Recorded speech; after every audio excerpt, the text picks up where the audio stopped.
It's time for Arkansas Traveler Baseball on Sports Animal 920. Arkansas Traveler Baseball is brought to you by Miller Lite, the AT&T Real Yellow Pages, Webster University, and by Coca-Cola. Catch every Travs game right here on Sports Animal 920. Let's go to the ballpark for the Coca-Cola pregame show. Here's Phil Elson. Good evening and welcome to Dickey Stevens Park in North Little Rock, Arkansas for a Thursday edition of Arkansas Travelers Baseball on Sports Animal 920. Today, Game 4 of a 4-game series, and the Travs going for the sweep against the AA affiliate of the Colorado Rockies, the Tulsa Drillers. Thanks for tuning in on this beautiful Thursday on the north side of the river. Phil Elson with you alongside R.J. Hawk. Lance Larkin runs things back at Citadel Broadcasting. Travs winning streak now reaching 5, their best win streak since the 2008 year.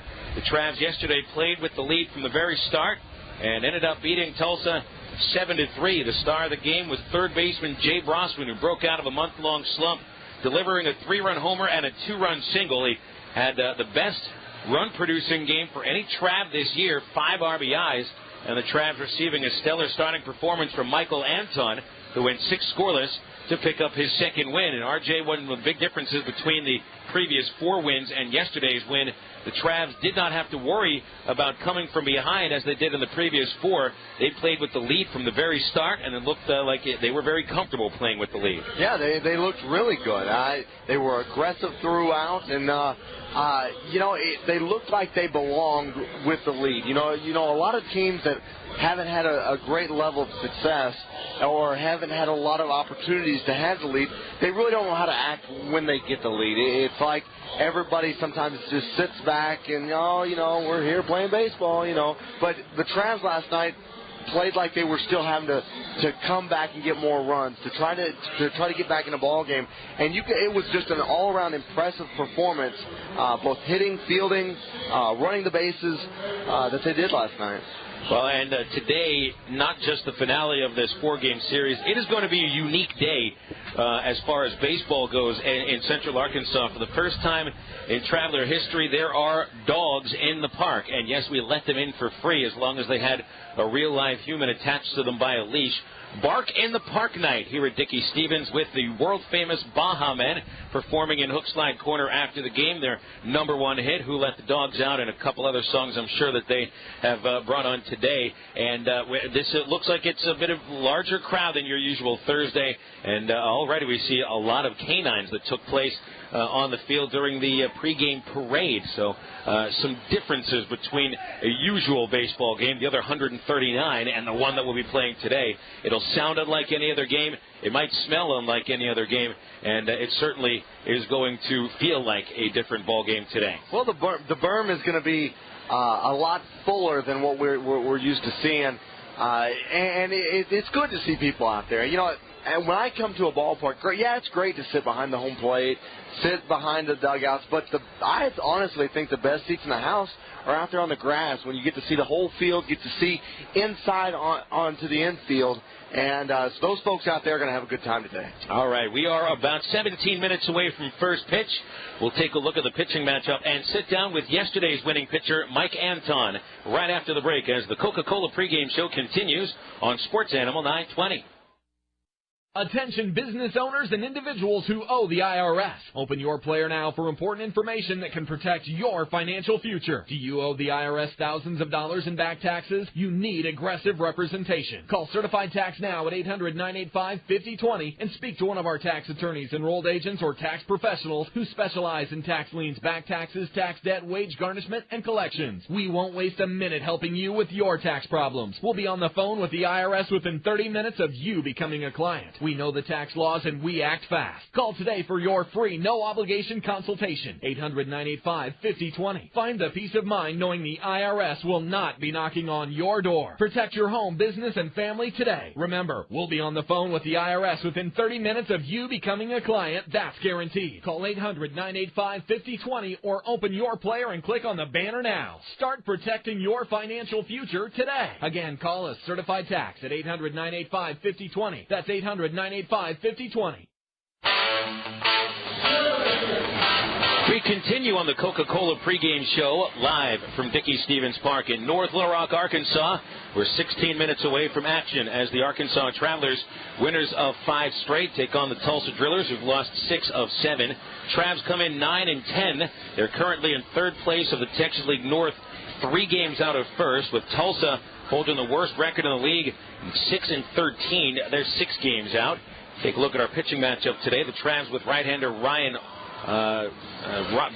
Brasier making his 4th start, coming in 1-1, a 5.17 ERA. Brasier earned a no decision his last time out, and a no decision against Northwest Arkansas last Friday, allowing 5 runs, a season high over 4 innings. Meanwhile, Keith Weezer, a left-hander for the Drillers, returning for a 2nd year in the Texas League. He makes his 4th start. Weezer coming in 1-1 with a 3.63 earned run average. Well, with all the hype about the Travelers' offense of late, the team's really been slugging it and leads the league in home runs coming into the 20th game of the season. Sometimes you forget about tremendous pitching that the Travs have been receiving, and yesterday was Michael Anton giving a quality start. 6 scoreless innings in the 7-3 win over the Drillers. Tulsa scored all 3 of their runs in the 8th. Anton let a few runners get to 3rd base, but while he was on the mound, he stranded 7. Anton seemed to have things working yesterday. And during batting practice today, Michael Anton sat down with us to chat.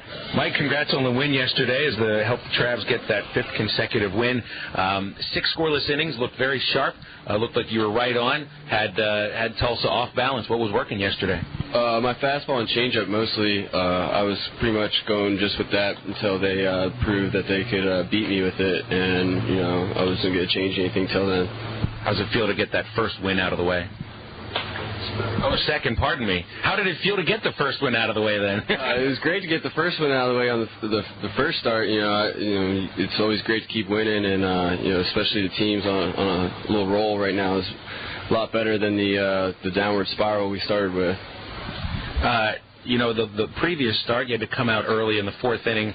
Obviously didn't have that trouble yesterday, but you showed me your hand, and after the game at Northwest Arkansas, I know that it had a pretty good scab there from the cuts that pretty much your own nail was digging into your thumb. Explain how that has happened before and why you actually need to keep your nails pretty short. Yeah, I got some pretty thick nails, so, sometimes I do some funky things with my fingers when I let go of the ball, and, it just slipped right across my thumb, and, next thing you know, there's blood all over the baseball, all over me, so, it's kind of hard to go out there and, command the baseball when you can't really get a good grip on it. It's something that I know happened a couple times last year. Was this something that you've always dealt with as a pitcher? No, last year was the first time it's ever happened, and I don't for whatever reason, I just got to really, stay on top of keeping my nails short so it doesn't happen anymore. It's interesting when you see some guys, some pitchers, they want to, they supposedly want to have their fingers as long as they can possibly get it. So that means, grow those fingernails out, and you can't do that. You've got to do on the opposite. Does that affect the grip on the ball at all, or how you feel the ball? Well, not for me personally. Some guys, use their fingernails on certain pitches like a curveball, or if you throw a knuckleball, you have to throw that with your fingernails. But me, I'm just fastball, curveball, changeup, and my curveball, I just stay on the seam. I don't actually use a fingertip, so it's not like a big deal. You mentioned at the start of the interview that pretty much you were using your fastball and your changeup yesterday. How rare is it to really be able to get through a start with 2 pitches pretty much? And I know you threw in the occasional breaking ball, but it was pretty much a 2-pitch day. I mean, it's not too often where you can just do that. I kind of keep my breaking ball in my back pocket. I'll show it and throw it for a strike just so they have to think about it. But it's not too often where you just are fastball changeup the entire time, without any of the hitters really making an adjustment towards it. Your changeup has a nice fade action to a right-hand hitter down and away to him. And, there are a lot of different kinds of changeups and different kinds of grips. It's not just one pitch that is a changeup. So how do you throw it? How do you hold it? And how do you make it do what it does? Well, I throw a Vulcan changeup, which is pretty rare. I put it in between my middle finger and my ring finger. It's almost like a split. I split my fingers, through the ball. And, I kind of that's why it gets the arm side action that it does.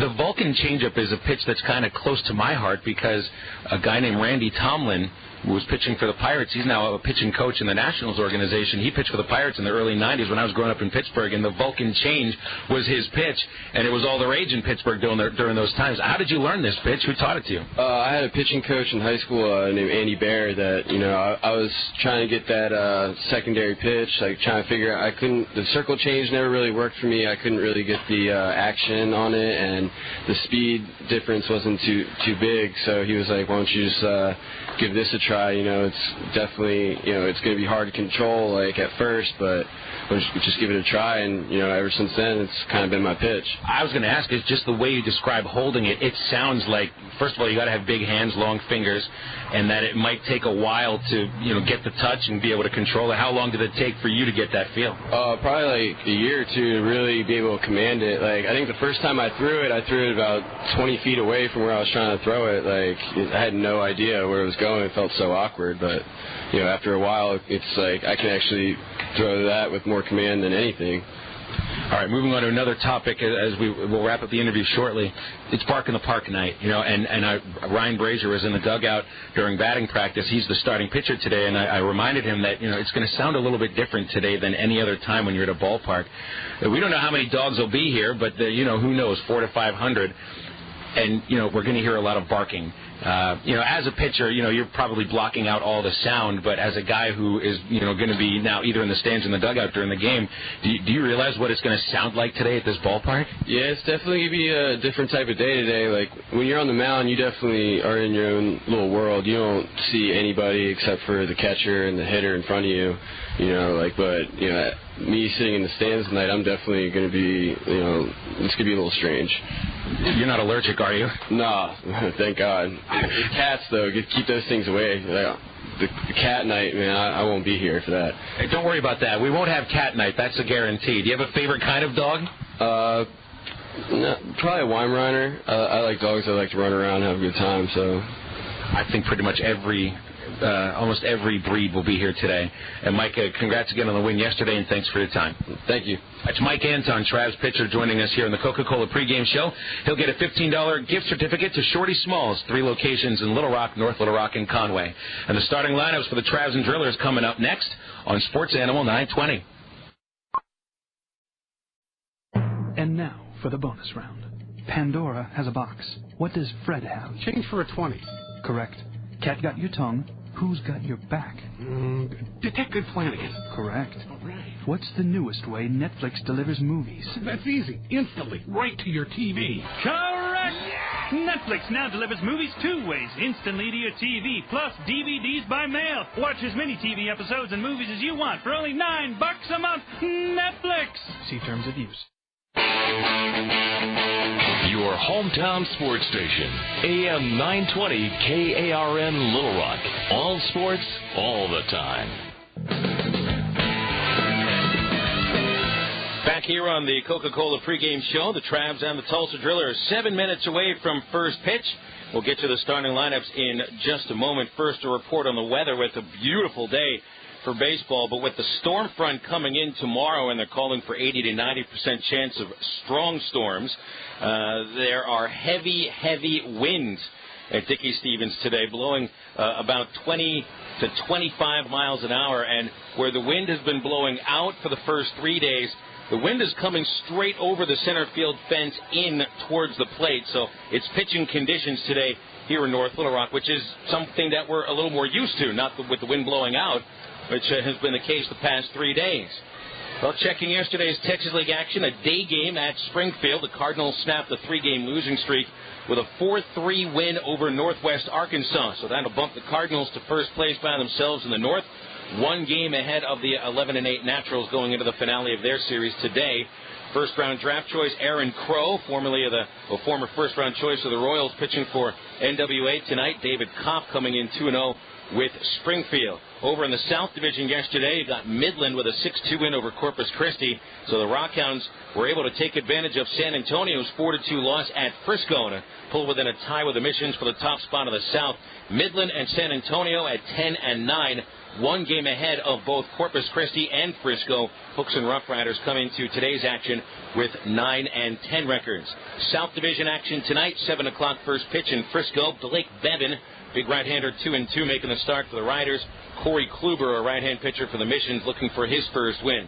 Meanwhile, the Rockhounds and the Corpus Christi Hooks finish out their series at Whataburger Field in Corpus. Sergio Perez coming on with a 2-0 mark for the Hooks. Ben Hornbeck, 0-1, pitching for the Midland Rockhounds. We'll be keeping you updated across all the scores in the Texas League, the Angels farm system, and the major leagues today on the Webster University out-of-town scoreboard. Quick update on the Angels. The Angels are off today, and they will... I'll have to let you know where they're going to be playing during the game later on. But after a win yesterday, Angels have been playing pretty solid baseball. They're 2 games over 500 heading into the next series. So let's take a look at today's starting lineups, and we'll visit first with the Tulsa Drillers. And for the Drillers lineup, here's RJ. As for the Tulsa Drillers, they are under the manager of Ron Gideon. They are the AA affiliate of the Colorado Rockies, and they come in tonight's ball game with a 6-13 record. And they look as though leading off is going to be the center fielder Anthony Jackson. Jackson, who, as we said last night, 11 walks in the last 10 games. He's only got an average of 186 with 5 RBI. Batting second is going to be Daniel Mayora, the second baseman. Mayora came in the ball game for the first time tonight. He's 1 of 16 in the last 6 games, 5 for 32 on the year. Batting third, Jeff Kendall at first base. Batting in the 4-hole is going to be Scott Beer. He's on a 6-game hit streak. Batting fifth, the third baseman, Kenny Perez. 8-game hit streak for him. Batting sixth, the catcher, Willeen Rosario. Batting seventh, the right fielder, Ryan Harvey. He's 1 of 25 in the last 8 games. Batting eighth, the designated hitter, Matt Repick. And batting ninth, the shortstop, Radimus Nazario. Nazario on the season so far with a 174 average. So your Tulsa lineup looks as so. Anthony Jackson, Daniel Mayora, Jeff Kendall batting third, Scott Beer at the cleanup position, Kenny Perez at third base batting fifth, batting sixth, the catcher, Willeen Rosario. Batting seventh, the right fielder, Ryan Harvey. Batting eighth, the designated hitter, Matt Repick. And batting ninth, the shortstop, Radimus Nazario. Your starting pitcher for the Tulsa Drillers is going to be right-handed pitcher Keith Weiser. Weiser so far, he's a left-handed pitcher. So far in the season, 1-1 on the year with a 3.63 ERA. He's pitched in 17 1/3 innings of work and has had 14 strikeouts. His last outing came against Springfield at home back on last Saturday, the 24th. He lost that decision, ended up with a 9.0 ERA. He worked 5 innings, gave up 9 hits, and struck out 5. So far, opponents are hitting .265 against Weiser this year. Here's the Travelers lineup. AA affiliate of the Los Angeles Angels of Anaheim comes in winners of 5 straight. Overall mark for Bobby Magallanes' squad, 9-10. Andrew Romine batting leadoff at shortstop. He's had a hit in 5 of 6 games. Clay Fuller, after getting yesterday off, back in center field and batting second. Hitting third at second base, Abel Nieves makes his 3rd straight start of the series. Paul McAnulty brings the league's highest hitting streak, 14 in a row. He's the designated hitter batting cleanup. Batting fifth in right field, Julio Perez. He's batting .416 his last 7 games. Jeremy Moore, the hero 2 nights ago, batting 6th in left field. Jay Brosman, who drove in 5 yesterday, will bat 7th and play third base. Hitting 8th at first base, Efren Navarro, and Alberto Rosario rounds out the Travs starting 9. He is behind the dish. And the lineup for the Travs again, Romine leading off at short, followed by Fuller in center, and Nieves at second base. McAnulty cleaning up as the DH, Perez in right, Moore in left, Brosman to the hot corner, Navarro at first, and Rosario catching, with Ryan Brasier making the start today. Brasier make his 4th appearance. He's 1-1 with a 5.17 ERA. Batters at .262 against him. He's given up 10 runs, 16 hits, 9 walks, and 12 strikeouts in 15 2/3 innings. Again, the lineup for the Travs, it's Romine leading off at short, followed by Fuller in center, and Nieves at second. McAnulty, the DH, Perez in right, Moore in left, Brosman at third, Navarro at first, and Rosario catching, with Ryan Brasier making his first start against the Tulsa Drillers. 2 words for you guys: woof, woof. Bark in the Park night at Dickey Stevens Park, minutes away. This has been the Coca-Cola pregame show, and it's Traveler Baseball up next as they go for the sweep against Tulsa here on Sports Animal 920. Are you tired of showing up to a job every morning that's making someone else rich? Do you hate handing over hundreds of dollars every week to a daycare center where someone else is raising your children? Open your player and click the banner right now, and we will send you free information that will allow you to lead a less stressful life and start earning money as soon as next week. I was about to get laid off from my job. My company was going bankrupt. On top of that, I wanted to raise my own children and not someone at a daycare center. My first month, I made $1,000 part-time. After 3 months, I was at home full-time, and for the past 7 years, I've been here for my 3 little girls. I love this business. Open your player now and click our banner to go to freedom72.com. Get out of the rat race and start earning great money as soon as next week. I was cynical, but I had to get out of corporate America. Both my wife and I are able to quit our jobs, and now we make over $10,000 a month working from home. Open your player now and click our banner to go to freedom72.com right now and change your life today. That's freedom72.com. Freedom72.com, and start earning great money as soon as next week.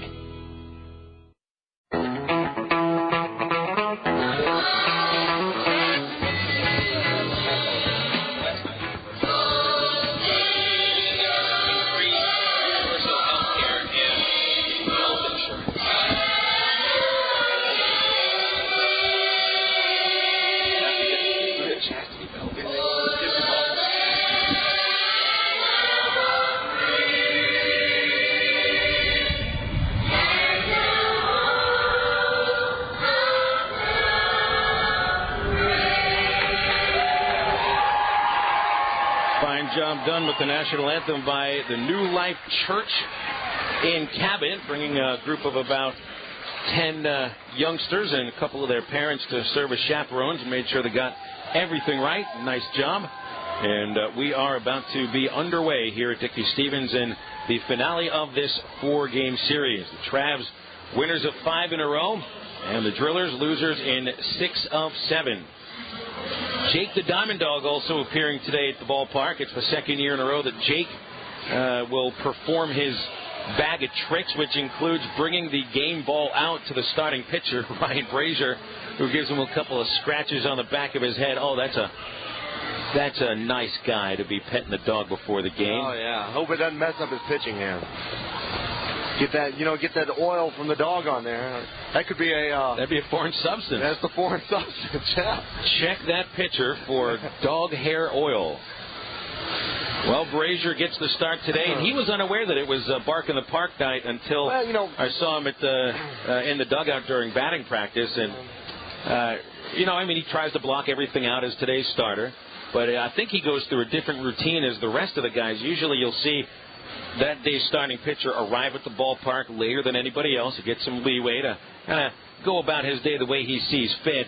And usually the starting pitcher is nowhere to be found during batting practice unless you walk in the clubhouse and he's there all by himself and watching TV or listening to music or trying to get his so-called game face on. But Brasier was in the dugout watching a couple of rounds of BP just to get out in the sun and trying to keep himself awake. He said that it's difficult to just sit around in the clubhouse by yourself and get a little tired. He starts yawning. You don't want that before the ball game. So he took advantage of the gorgeous weather and had a couple of about 30 minutes outside during batting practice. And it's funny that a lot of people think if you're going to get ready for a big game, whether you're playing state championship for high school or getting ready for a minor league start or even the majors, that you're supposed to be on high octane, high energy, ready to go. And a lot of these guys don't work that way. I remember having a conversation with A.J. Burnett earlier last year, and he said what he enjoys to do right before a game is play cards with the guys in the locker room. And he said that's the way he gets his mind off everything and gets him ready for a ball game. Well, Brasier's a pretty easygoing fella. Guy from Wichita Falls, Texas. Kind of takes it as it comes. And the 22-year-old is ready to go. He's completed his warm-ups, and Anthony Jackson strapping the batting gloves on as fans continue to pour through the gates here at Dickey Stevens Park with their doggies in tow. And our first pitch of the night coming at 7:14 as Jackson takes low. 1 ball, no strikes. Game time temperature here at Dickey Stevens is an awfully comfortable 81 degrees. And we should get to about the high 60s by the time it's all said and done.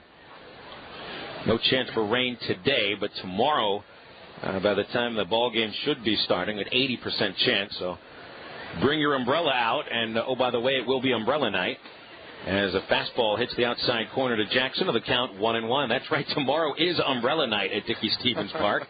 We were hoping you wouldn't have to use the umbrella, but you very well might. So enjoy the beautiful weather while we got it. The 1-1 to Jackson is fouled away. A switch hitter batting left-handed. Jackson brings a 186 batting average, but the highest on-base percentage for Tulsa, 368. League leader with 15 walks.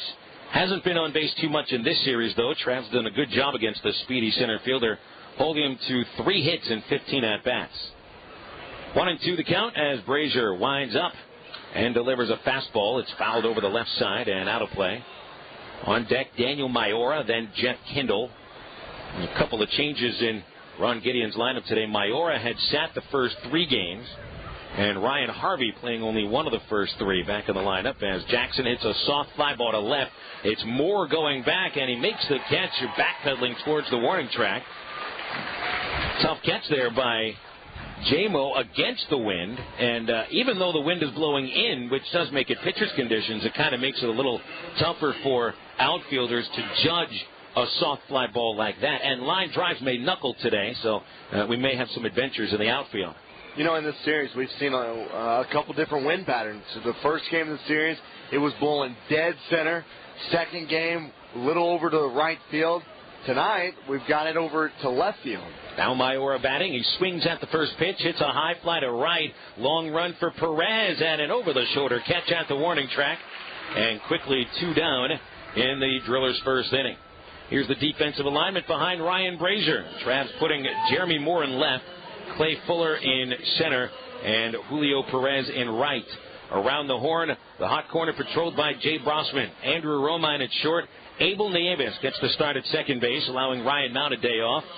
Efren Navarro plays first, and Alberto Rosario catches. Ryan Brasier makes his 4th start. 1 win, 1 loss, ERA at 5.17. He beat Frisco and lost to Frisco for his 2 decisions. A no decision against Northwest Arkansas last time out. Here's Kendall, left-hand batter, and the Driller first baseman takes a strike as Brasier starts him off 0-1. Brasier throws a fastball that's been clocked at 96. Got a slider and a changeup. The fastball is his money stuff. The 0-1, he blows it right by Kendall, who's a pretty solid hitter. Kendall batting .295, 2 homers, 7 runs batted in, and returning for a 3rd year in the Texas League. Here comes the 0-2. Swinging a pop-up over third and sailing towards the roof. Well, I don't hear any barking dogs yet, but they may have actually cordoned them off well enough so that we might not hear them over by the broadcast booth. All the dogs are in the berms tonight, not in the grandstand. I may have to take the wireless out there in a little while and go get your dog barks for you. I mean, that's what I was expecting. I mean, if I don't hear a couple of dog barks tonight, I don't know if I'm going to be able to sleep.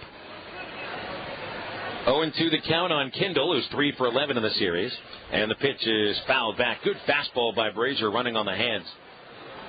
Still 0-2. We could start a segment on each broadcast, fan in the stands, and but this one would be dog in the stands.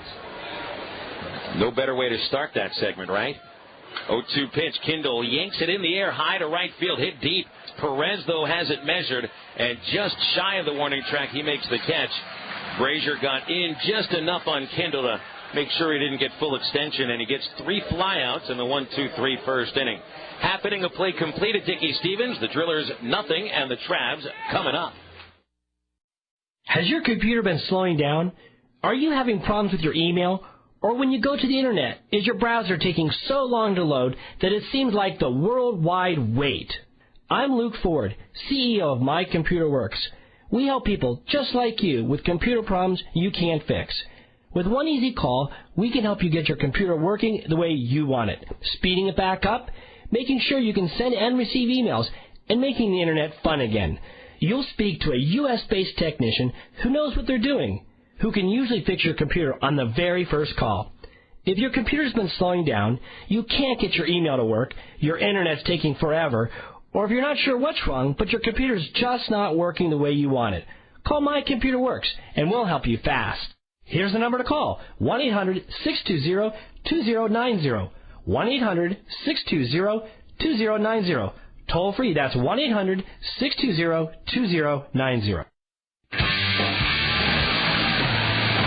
I'd like to welcome folks celebrating their birthday to Dickey Stevens Park. Bailey Mito celebrating a 13th birthday here at Dickey Stevens. And also welcome to the folks out in the tracks in Nabholz Construction. Humane Society also around the ballpark today. That makes sense on Bark in the Park night. College Square Retirement. The Arkansas Bar Association, our friends at Crane Automotive, for sponsoring the Baja Men. And Drew Williams, the esteemed Traveler former intern / employee, heading to St. Louis, where he'll begin a scouting career with the Cardinals, having a farewell party today at Dickey Stevens.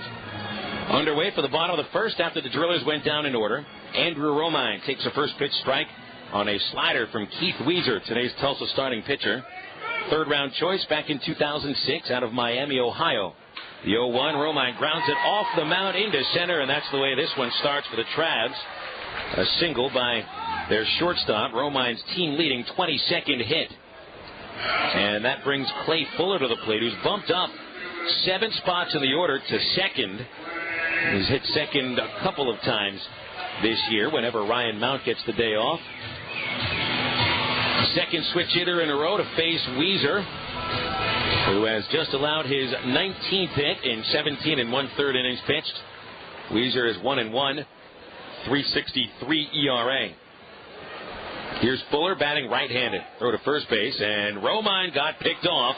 A great move by Weezer. He hung that leg in the air, and Romine late arriving back into first. 1-3 on the pickoff. Well, nice pickoff move by Weezer.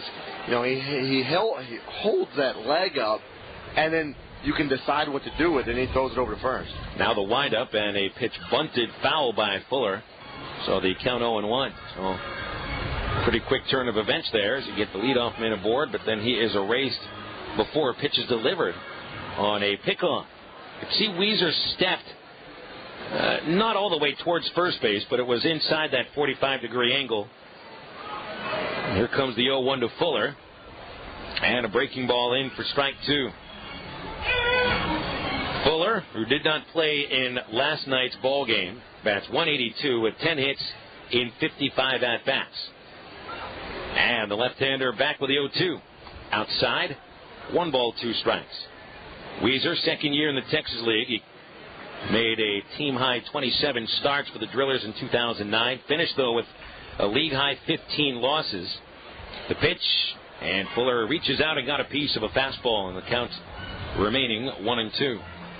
Weezer held a .523 earned run average last year and allowed a league-high 195 base hits in 156 2/3 innings. 23 homers allowed. A 1-2 to Clay Fuller, high and tight as he ducks underneath it. And the count 2 balls, 2 strikes. And Weezer led the league in losses, hits, earned runs, and home runs allowed. Those are 4 categories no pitcher wants to win a quadruple crown in. Here's a 2-2, and Fuller strikes out swinging. A slow breaking ball, and there's 2 down here in the first. Well, Weezer has kind of a different makeup, it seems like, than what some of the other Driller pitchers have, in that he's got that nice changeup, and he works well off his pitches. We saw early in some ball games for the Drillers that their pitchers could really get ahead in counts, but couldn't maintain it. That's the question you got to have for Weezer tonight, is whether he can stay ahead in counts and work deep into innings. Nobody on for Abel Nieves. Right-hand batter looks at a breaking pitch for strike 1. Weezer so far displaying a nice slider, a little backdoor quality to it. The 0-1. Nieves takes outside. 1 ball, 1 strike. No score, bottom of the first here at Dickey Stevens. Lights are up, yet to take any effect. Plenty of sunshine left. Not a cloud of nary in the sky. The 1-1 is a high chopper to short. Easy play for Nazario, but a low throw is dug out by Jeff Kindle, and the Travs are finished here in the first. 6-3 putout takes care of Nieves, and after the leadoff single by Romine, he's picked off, and the next 2 go down in order. So after 1 inning of play, it's the Drillers nothing and the Travelers nothing. This is Travs Baseball on Sports Animal 920. Are you tired of commuting to a job that makes someone else rich? Do you hate spending hundreds of dollars every week on daycare with your children being raised by someone else? With our free information, you can lead a less stressful life, work from home, and start earning money as soon as next week. I was about to be laid off from a company that was going bankrupt. On top of that, I wanted my kids to have mommy care, not daycare. My first month, I made $1,000 part-time. After 90 days, I was home with my children, and for the past 7 years, I've been here for my 3 little girls. I love this business. Go to freedom222.com. Get out of the rat race and start earning great money as soon as next week. I was skeptical. However, I had to get out of corporate America. Both me and my wife were able to quit our jobs and now make over $10,000 a month from home. Go to freedom222.com right now and change your life today. That's freedom222.com. Freedom222.com and start earning great money as soon as next week. Are you tired of showing up to a job every morning that's making someone else rich? Do you hate handing over hundreds of dollars every week to a daycare center where someone else is raising your children? Open your player and click the banner right now, and we will send you free information that will allow you to lead a less stressful life and start earning money as soon as next week. I was about to get laid off from my job. My company was going bankrupt. On top of that, I wanted to raise my own children and not someone at a daycare center. My first month, I made $1,000 part-time. After 3 months, I was at home full-time, and for the past 7 years, I've been here for my 3 little girls. I love this business. Open your player now and click our banner to go to freedom72.com. Get out of the rat race and start earning great money as soon as next week. I was cynical, but I had to get out of corporate America. Both my wife and I are able to quit our jobs, and now we make over $10,000 a month working from home. Open your player now and click our banner to go to freedom72.com right now and change your life today. That's freedom72.com. Freedom72.com and start earning great money as soon as next week.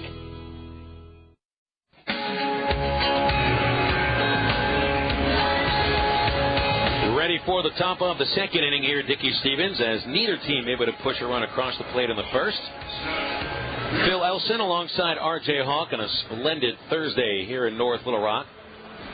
We had great weather during the first homestand, R.J., but this is the nicest day I think we've seen. I could do without all the wind, but it is a nice day. Oh, you're picky. Hey, it was cold the other night. Here's Scott Beer leading off against Ryan Brasier, who starts him with a slider down and away. Middle third of the batting order, Beer, Perez, and Rosario. Scott Beer leading the Drillers with a .328 batting average as he takes a Brasier fastball high, and it's a 2-0 count. Ryan Brasier made a few appearances out of the Traveler bullpen last year. He beat the Drillers twice as a pitch fouled away by Beer. And the count 2-1. The numbers for Brasier with the Travs last season. He made 8 appearances in relief. 2-1 record. .556 ERA. Moved to the starting rotation at Rancho Cucamonga after it was sent down as the pitch is hit in the air to right. Can of corn for Perez as he drifts to his left and makes the catch. Perez has a busy day already. That's the 3rd consecutive ball he's caught. And that's only out of 4 batters that Tulsa has sent to the plate. And you'd think everybody try to pull it to left field with the way the wind's blowing that way, but not so far. Brasier's fastball can be a little tough to get around on. He gets it in the mid-90s. Best fastball out of the Travs starting pitchers. Here's Perez, who's a switch hitter batting lefty. The pitch is swung on, lifted into shallow left. Moore frozen in 2 feet, and there's 2 down. 5 batters, 5 flyouts, and the corner outfielders handling all of them as Willian Rosario stands in next. Ryan Brasier was a 6th-round draft choice of the Angels out of Weatherford College in Texas back in 2007.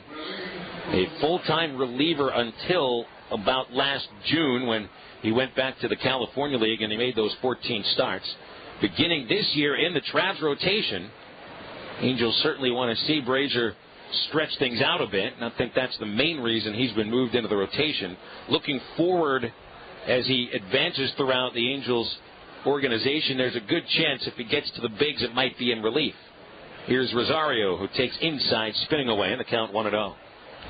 Well, he's got the pitches to be a reliever. I think his pitches are a little bit more advanced for relief. Here's a 1-0 fouled in the air over first. The count 1-1. And what I mean by advanced is that he's got the stuff of a starting pitcher, and when you can get somebody like that, and you're seeing it right now with like a Carlos Zambrano for the Cubs, he got put in the bullpen, and he's been quite successful. The more pitches you can have as a reliever, it benefits you.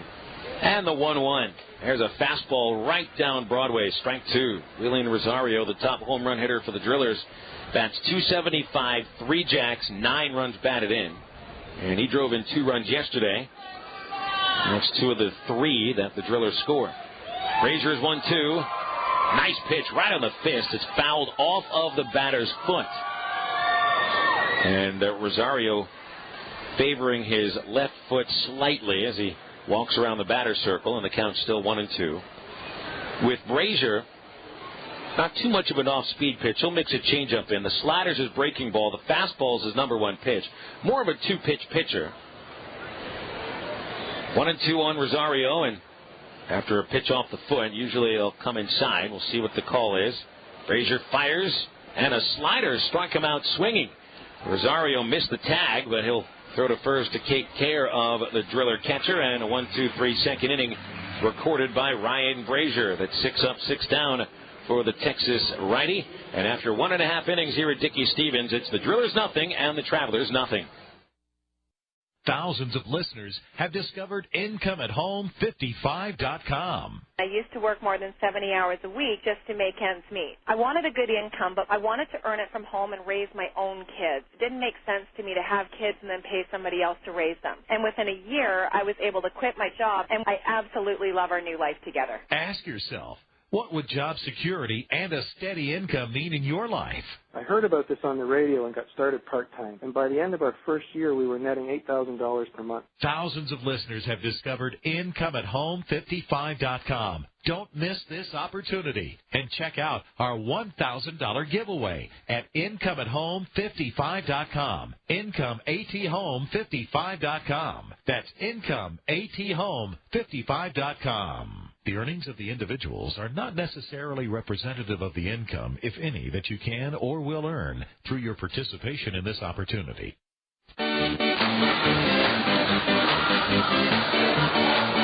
Traveler Baseball here on the Sports Animal 920, brought to you by Fruit Roll-Ups. If you're looking for a fun snack, then grab some Fruit Roll-Ups. Whether you're at the game, at home, or on the go, Fruit Roll-Ups are a fun snack for the kids, and adults like them too. Unrolling a Fruit Roll-Up sparks play in countless new ways. Kids play their way through snack time while enjoying a great-tasting treat they love. Roll out Fruit Roll-Ups no matter where you are, and get ready to roll out the fun. I dare you to try to say Fruit Roll-Ups, roll out the fun 10 times fast. It just doesn't happen very easily, at least. I couldn't do it. Need to lube up the lips in order to get that going. No score after 1.5 innings. The Travs come to bat in the second as Paul McAnulty digs in his place in the batter's box.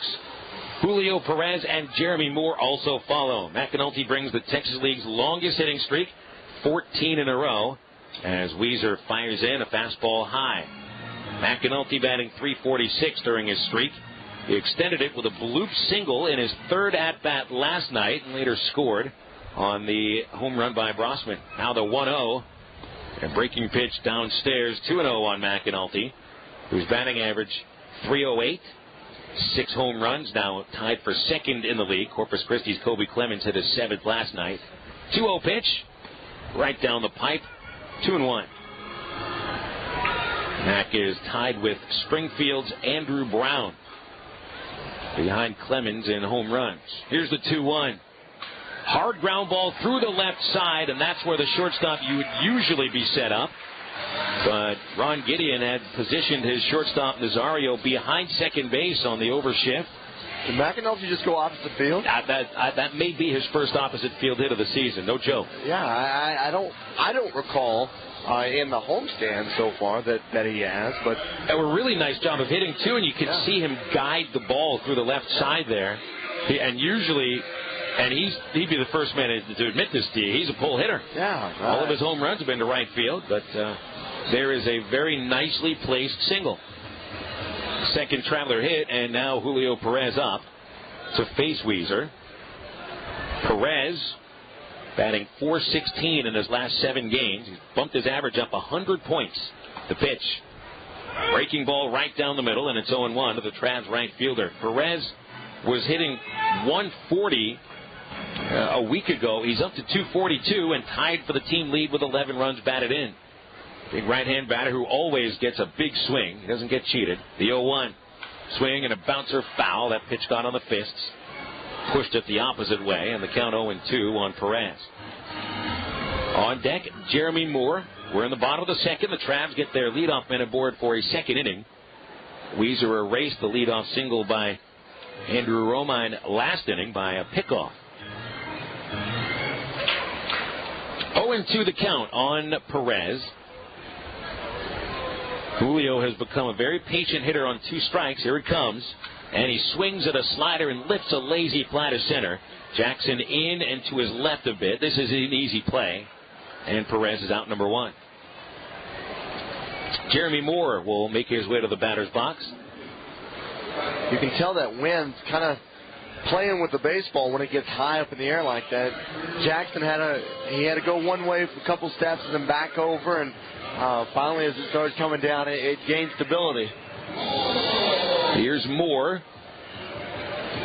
who broke out of a slump 2 nights ago with a 3 RBI game, which included the game winner in the 9th. Yesterday, Moore reached base his final time up with a perfectly placed bunt up the third base line and later scored. He finished the game 1 for 4. Left-hand batter against Weezer, who works from the stretch and fires in. And the fastball misses high.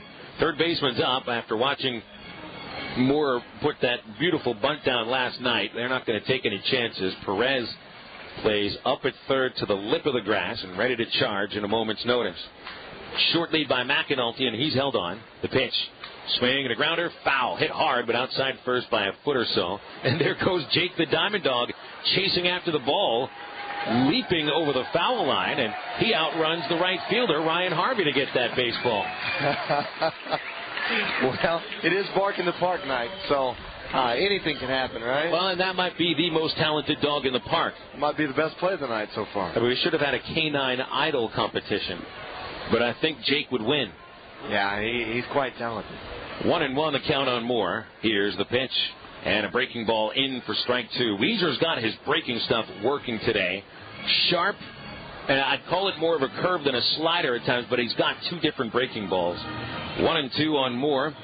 Jeremy's average at 222 with 1 homer, 6 runs batted in. And the pitch is chopped over the mound, might be a double play. Mayora gloves it at second, and he forces out McAnulty, then throws out Moore, and the Travs are down here in the second inning. 4-3 on the double play, no runs, 1 hit, and nobody left. And so we go to the top of the third here in North Little Rock. Travelers nothing, and the Drillers nothing on the Sports Animal 920. These days, you can't afford to be wasting time or money, especially in business. That's why I stopped going to the post office and started using Stamps.com. Now I print real U.S. postage for all my letters and packages using just my computer and printer. There's no need for expensive postage meters. It's like having the post office right here in my office. No more waiting in line, no more wasting gas driving to the post office, and now you can start saving time and money too. Just go to 11stamps.com and you'll get a no-risk 4-week trial plus a $100 bonus offer including free postage, but only if you go to 11stamps.com. That's the number 11stamps.com. Save time and money instantly at 11stamps.com. This really is a no-brainer. So get your 4-week no-risk trial and your $100 bonus offer, including free postage, at 11stamps.com. Why was that driver in such a hurry? He saw the car in the other lane stop, and he decided to go around it. He wasn't looking for my mom in the crosswalk. I really miss her. Please, look for pedestrians. When a car stops in front of you, slow down and be prepared to stop. Someone may be crossing the street. Think of the impact you can make. A message from the Federal Highway Administration. Not much going on over the first 2 innings. The Travs have the only base hits, but they've both been erased either by pickoff or double play. And Ryan Brasier has retired all 6 Tulsa batters. Going into the third, 0-0 our score. And the bottom 3 hitters out of the driller order coming up: Ryan Harvey, Matt Repick, and Radimus Nazario. Phil Elson and R.J. Hawk with you. Thanks for tuning in today. If you're enjoying a gorgeous Thursday night, hope to see you over the weekend. Northwest Arkansas comes a-calling tomorrow for a 4-game series. Travs and the Naturals split a very entertaining series last weekend in Northwest Arkansas. Harvey fouls the first pitch off. And the count 0-1. Northwest Arkansas finishing their series with the Springfield Cardinals today.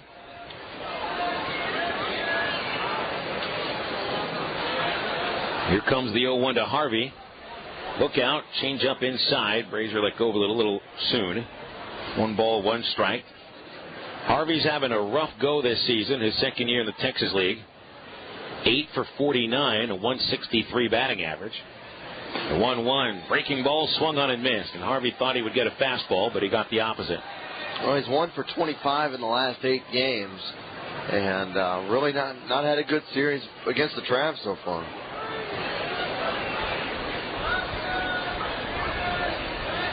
1-2 the count. Brasier going for his second strikeout. Here it comes. Slider in the dirt. So the count evens at 2 balls, 2 strikes. Ryan Harvey's a big guy, 6'5", 237 pounds. Hit .246 with Tulsa last year, along with 23 homers. It was his first year outside the Cubs organization. Here's the pitch. Swung on, a little looper over the mound. Bounces in front of second. Romine glides to field the ball, and a quick throw for out number 1. A very odd-looking play just because the way the ball came off the bat. Looked like a pop-up, but it didn't have too much air underneath it, so Romine, instead of trying to dive for the ball, just lets it land, and as he was able to slide towards second base, made the play look easy. Well, the footwork that Romine possesses is just incredible. The way that he's able to pirouette and move his feet. Here's Repick with a swing and a miss, strike 1. The way that he can get around the infield and position himself to make plays is just something you don't see a lot in baseball, especially at A and AA level. Repick, a right-hand batter, 2 for 10 of the series, and he'll take low, 1-1. Repick bats .095 this year, 2 for 21. Drillers have the lowest team batting average in the league at .219. They had 3 players in yesterday's lineup batting under .200. Repick, though, with a fly ball hit to the gap in right center, but Perez closes that gap, and Julio makes the catch. That's the 4th ball he's handled in right field. And there's 2 down. Radimus Nazario is the next batter. That's one thing I like about Romine. When you have footwork like he does, and quick hands, soft hands as well, you just don't rush things unless you need to. Yeah, I mean, he's able, we've seen plays just this homestand where he's either had to go back behind second, flip around and make a throw, or throw on the run. It's just it's fun to watch. Here's Nazario as Brasier starts him with a fastball for strike 1. Hardest fastball so far, clocked at 93 on the Dickie Stevens radar gun. 0-1 the count. Here's the wind and the pitch. Fouled off in the air towards hook slide corner and over the beer garden. So the count 0-2. Brasier commented to me before the game that he really enjoys being in the dugout if he's not pitching and just taking a look down the right field line and seeing what's going on in the beer garden. And he's even caught on that Thursday nights in the beer garden seem to be a little heavier than most. Here's the pitch. Swing and a miss. He struck him out on high heat. And Ryan Brazier's perfect over 3 innings. 9 up, 9 down. 2 out strikes, and that'll bring the Travs to the plate in the third. Drillers nothing, Travs nothing. We hadn't talked, wanted to touch, or felt close in years, but Marriage Fitness turned our marriage around. Thank you so much, Mort. Counseling was just a weekly blame fest. It drained us emotionally and financially. Marriage Fitness is totally different. This program actually works. Hello, I'm Mort Fertel, creator of Marriage Fitness, the revolutionary clinically proven program that will save your marriage. This is not marriage counseling. You won't have to dig into your past or dredge up your problems. Instead, you'll use a step-by-step system of positive relationship habits that will transform your marriage. My husband wanted out and wouldn't go for help. I started Marriage Fitness alone. Now he wants back in. We're doing the program together. Subscribe to Mort's free Marriage Fitness email service today at marriage5.com. You'll also receive his free report, 7 Secrets for Fixing Your Marriage, plus 5 free marriage assessments. That's marriageandthenumber5.com. To turn your marriage around, visit marriage5.com.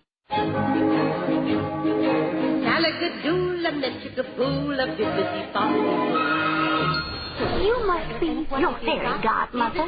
Yes. It doesn't take a fairy godmother to tell you that the right fit means everything. Good heavens, child.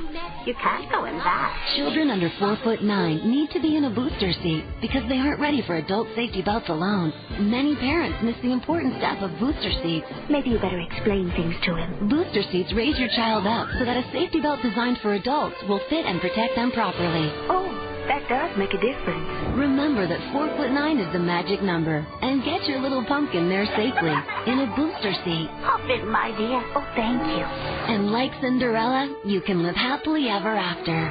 It's like a dream. A wonderful dream come true. For more information, visit boosterseat.gov. This has been a message from the U.S. Department of Transportation and the Ad Council. Bottom of the third here at Dickey-Stevens Park. Travelers nothing and the Tulsa Drillers nothing. Kind of big Saturday planned for you if you make it out to the ball yard. And the Northwest Arkansas Naturals and your Travs have the second game of the series. A Kendry Morales replica T-shirt jersey goes to the first 2,000 adults, courtesy of Hardee's and Fox 16. After the ball game, 4 on the Floor has the post-game concert in Hookslide Corner. But come out early because Hall of Fame pitcher Goose Gossage will be appearing at Dickey-Stevens. He'll throw out the ceremonial first pitch and sign autographs during the first 2 innings. He'll also have copies of his very entertaining book, The Goose on the Loose, or The Goose is Loose. I read the book. I should know the title.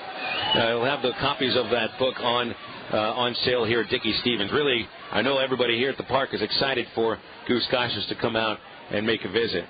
Here's Jay Brosman leading off the bottom of the third, and he'll take a ball down low from Keith Weezer. Leadoff men have reached in the first 2 innings, but they've never made it off first base. Here comes the 1-0. And there's a breaking ball in for strike 1. Brosman, Navarro, and Rosario, the batters here in the third inning. Jay Brosman, with the strength of 2 hits yesterday, raised his average 35 points to 140 as he fouls off a 1-1 and falls behind 1-2. Also at his first home run, drove in 5, which is the highest RBI total in a single game for a Traveler batter this year. And although it's early, certainly a nice accomplishment. The 1-2 outside, and it's even. 2 balls, 2 strikes. In fact, Brosman didn't have a hit his first 2 times up.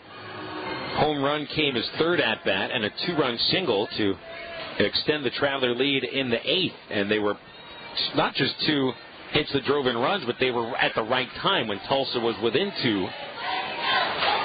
So those 5 RBIs proved to be pretty big.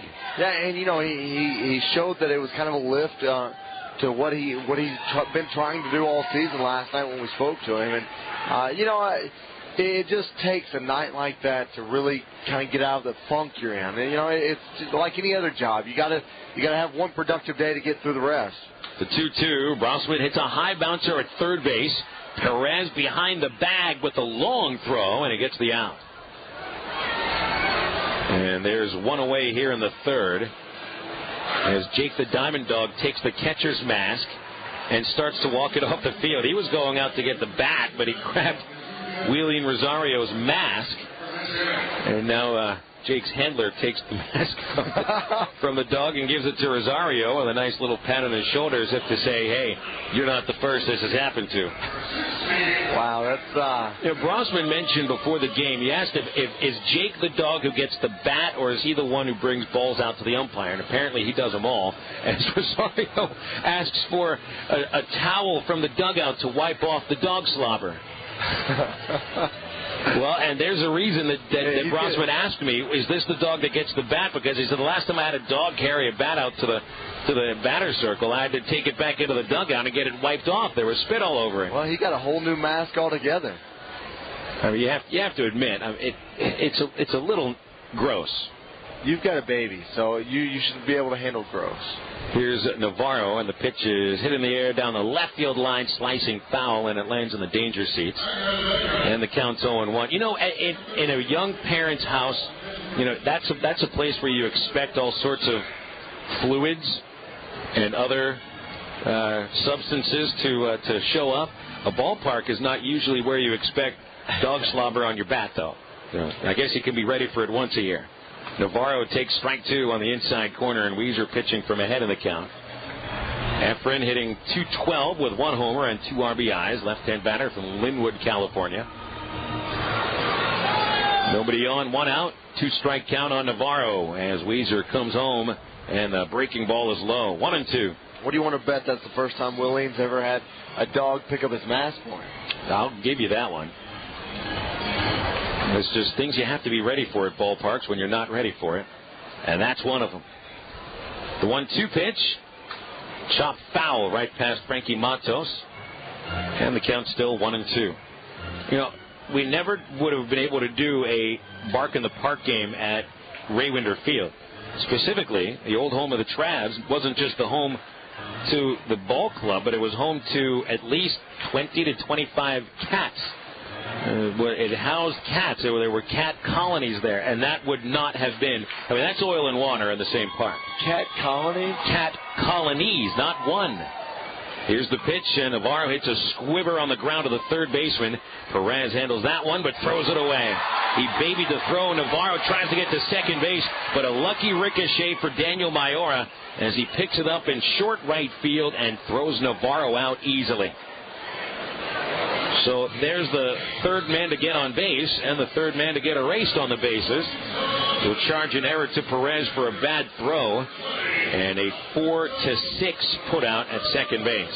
And, I mean, you wouldn't do it, but I would frankly charge an error to a base running error. You can't, it won't ever get recorded, but, I mean, there was not even a look to the right to see where the ball went.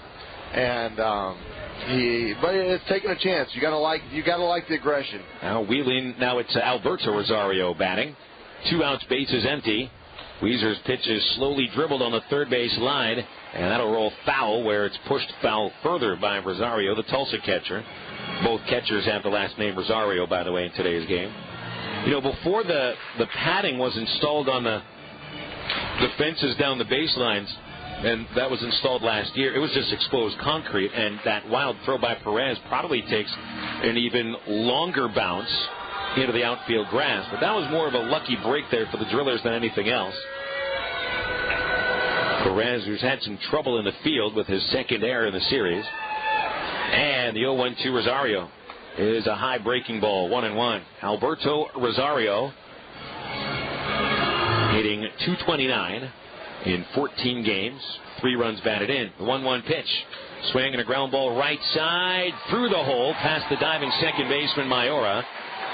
2 out single. Alberto Rosario collects the Travs' third hit. Well, you always like to see your 9-hole hitter get a base hit, because then you can go back to the top of the lineup and really work through your power and work through your aggression right there. And so now you've got Andrew Romine, who got a base hit back in the first. Romine stands in to bat right-handed against Weezer, the southpaw. Romine's single went up the middle in the first, but before Clay Fuller, the batter behind Romine in the order, even saw a pitch, Andrew got picked off. Here's a pitch to him, and it's high. 1 ball, no strikes. Romine now with 11 hits his last 7 games. 22 base hits, leads the team and ties him for 5th in the league. 1-0 the count. Pitch on the way.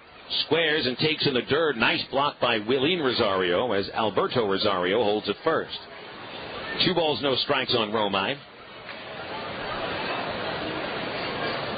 Andrew, if you look to last year, a guy that really had a solid season at the plate, doesn't flash very much power, but a guy that makes contact, works the count, a real leadoff hitter. .351 on base last year, and he's close to reaching base 40% of his appearances this season. And he waits on a 2-0 from Weezer, but a throw to first base has picked off Rosario, and he never even took a step to first. That's how badly he was fooled. So Rosario literally stood there and allowed himself to get tagged out as the second pickoff by Keith Weezer gets the Drillers off the field. So the Travs, no runs, 1 hit, 1 error, and nobody left. Some tough base running in the game for the Travs already, and we go to the bottom of the third, go to the top of the fourth here at Dickey Stevens.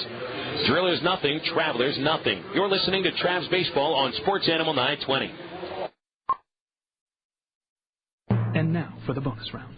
Revenge is a dish best served cold. How is justice best served? With a side of fries? Correct. I'm rubber, you're glue. What's Daryl? Newly married. Correct. Why wouldn't someone use Netflix? Unlimited instant movies on my TV. Unlimited DVDs by mail. Only $9 a month. No reason? Correct! Netflix now delivers movies 2 ways. Instantly to your TV, plus DVDs by mail. Watch as many TV episodes and movies as you want for only $9 a month. Netflix! See terms of use. Do you owe the IRS $10,000 or more in back taxes? Are you receiving threats of garnishments or levies? Have they already taken money from you? Stop. Call Titan Tax Relief now at 1-800-213-8457. We will negotiate a settlement and terms that work for you. Titan Tax Relief will contact the IRS and or state agency right away and begin the task of settling your tax problem once and for all. Rest assured, Titan Tax Relief has settled tens of thousands of cases and will do the same for you. As one of the highest rated companies in our industry, we will take swift action, keeping you informed and up to speed throughout the process. So if you owe $10,000 or more in back taxes, we can help you. Trust Titan Tax Relief to resolve your tax problem. We're the best at what we do. Call 1-800-213-8457 right now. Again, 1-800-213-8457. We offer simple payment plans and will settle your taxes. Now is the time to call. 1-800-213-8457. 1-800-213-8457.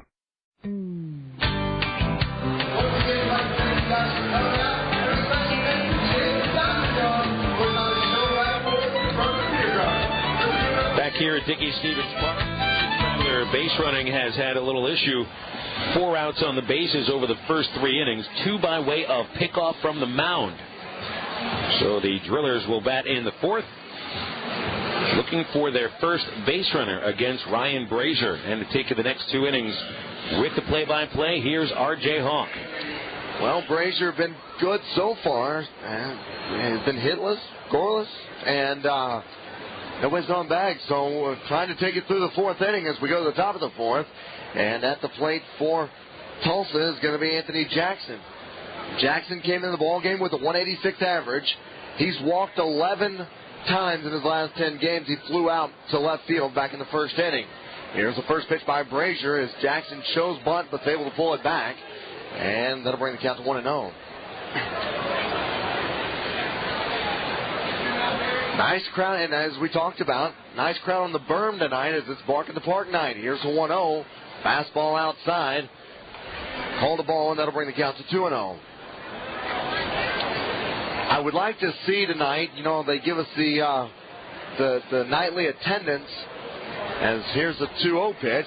That'll be on the outside half the plate, calling the strike. So that'll bring it to 2-1. I'd like to see what the attendance of the dogs are tonight. Not just the humans, but the dogs. Here's the 2-1 pitch.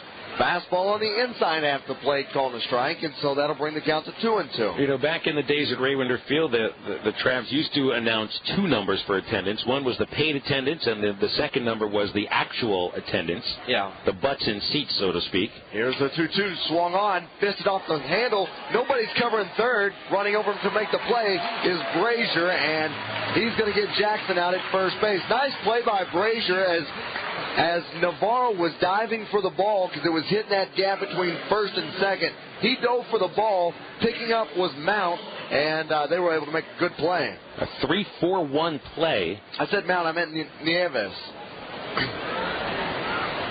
So now at the plate is going to be Mayora. He flew out to right field back in the first inning. And I was going to say we could add a third number to the attendance. The actual, the paid, and the dogs. As the first pitch into Mayora is in there calling a strike. We could even add a fourth number in. What's that? Fleas. Yeah, well, that'd be kind of tough to track. Here's the 0-1 pitch. Fastball below the knees. Called a ball, and that'll extend the count to 1-1. The wind has kind of calmed down since the first of the ball game, as now it's just blowing from right to left. Here's the 1-1, past the catcher into the backstop, and that'll extend the count to 2-1. Well, that's a good thing, too, because during batting practice today, it was ridiculous. Yeah. The wind was, if you opened up a window in the booth, all of a sudden the ceiling tiles started to fly all around. And we even broke one, didn't we? No, we fixed it. Here's the 2-1 pitch. Fastball high and tight, and that'll extend to 3-1. The Travs, who have been really productive over this homestand, have really changed things as the 3-1 pitch is swung on and found off into the danger seats down the left field side to make things full. They've really been productive in all aspects of the game, in that, you know, we've kind of preached on it throughout the series, but you would think that, well, it's just going to be for this game, but they keep extending the performances, and every night it's just a repeat performance. Here's the 3-2, high and inside, called a ball, and so that's going to walk Maiora, and that's the first base runner of the night for the Drillers. Brasier looked a little upset with himself, and right after he let go of the pitch, he kind of had a little shout from his mouth. First base runner for the Drillers after he'd set down 10 straight. I think more than anything, Brasier just unhappy that he began Maiora with a strike and ends up losing him. So now Jeff Kendall will be at the plate. He flew out to right field back in the first inning. Kendall came in the ballgame with a .295 average. So Maiora gets his lead. Here's the first pitch. Low and outside, called a ball. Kendall, who has hit safely in the last four times in the last 5 games, has had a pretty hot bat. One out here in the top of the 4th inning. Kickoff move over to first, as getting back safely is going to be Maiora. We've got a scoreless ball game here at Dickey-Stephens tonight. Really, the only thing changed is the hits, as the Travs have accumulated 3, as there's another pickoff throw over to first. Maiora will get back safely. Folks still crowding into the beer garden down the right field side and really starting to pack in as we are in the top of the 4th. Pitch swung on, throw down to second. They're going to get him on the throw down to second as Maiora tried to steal. So you can count the strike and the out at second. So nice play by the Travs. Nice throw by the catcher, Alberto Rosario. So now 2 outs here in the top of the 4th inning. 1-1 count now to Kendall. Here's the 1-1, swung on and missed, and that'll extend the count to 1-2. You kind of thought that Maiora would try to go because his lead kept getting bigger and bigger at first base, and the Travs had him pegged. Here's the 1-2 pitch. Fastball swung on and popped up out of play down the left field side. So that'll keep things all square at 1-2.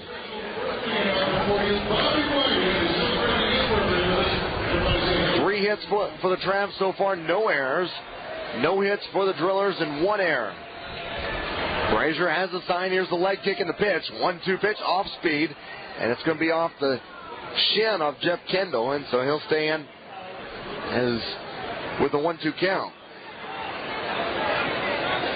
If Kendall is to get on, Scott Beer will be at the plate. Beer has had a hot bat here lately.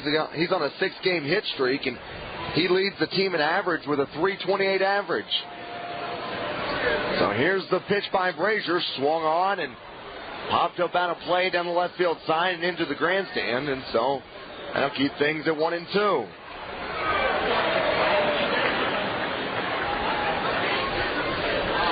Two outs here in the top of the 4th inning.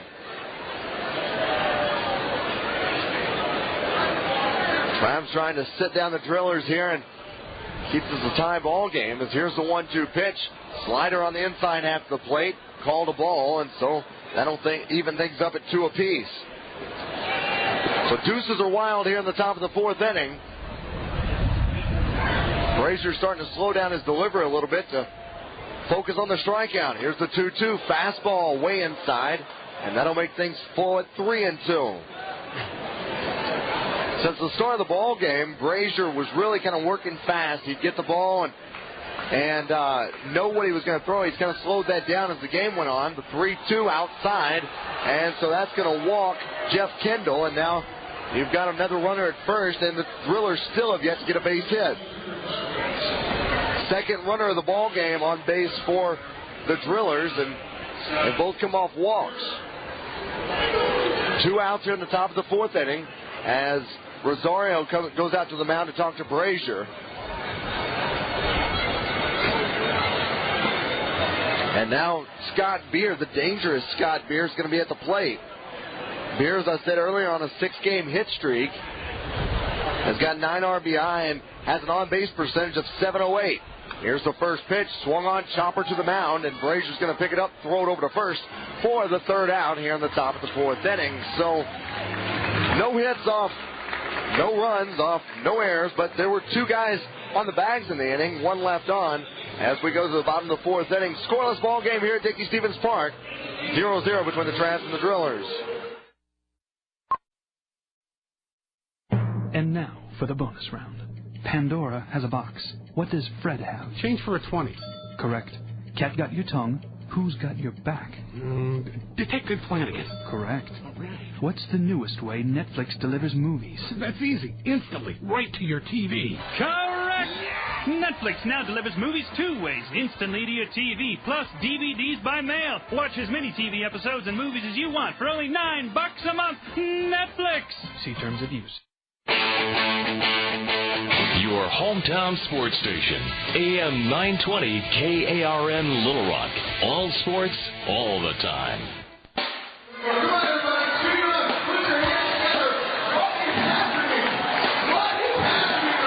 Back here at Dickey-Stephens Park in North Little Rock, Arkansas, as the fans here at the ballpark are being entertained by the Baja Men as they're doing the limbo out on the field.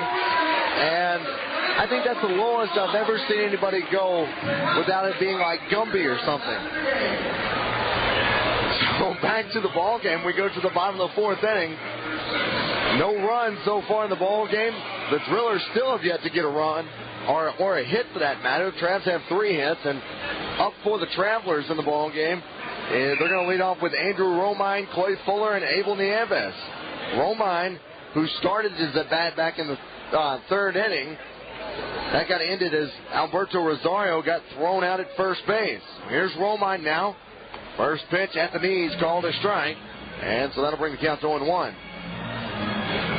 Phil, you missed it as the Baja Men, 0-1 in there, called a ball, and that'll even things up at 1-1. Baja Men were out there doing limbo and had it about 3 foot off the ground. That's talent. 1 ball, 1 strike. Off-speed pitch outside. Call the ball. You know, there's something about Bahamian musicians that just feels free and easy. Well, very loosey-goosey.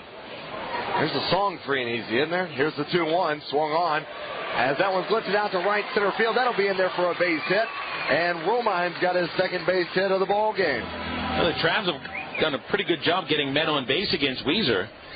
And I wouldn't really call it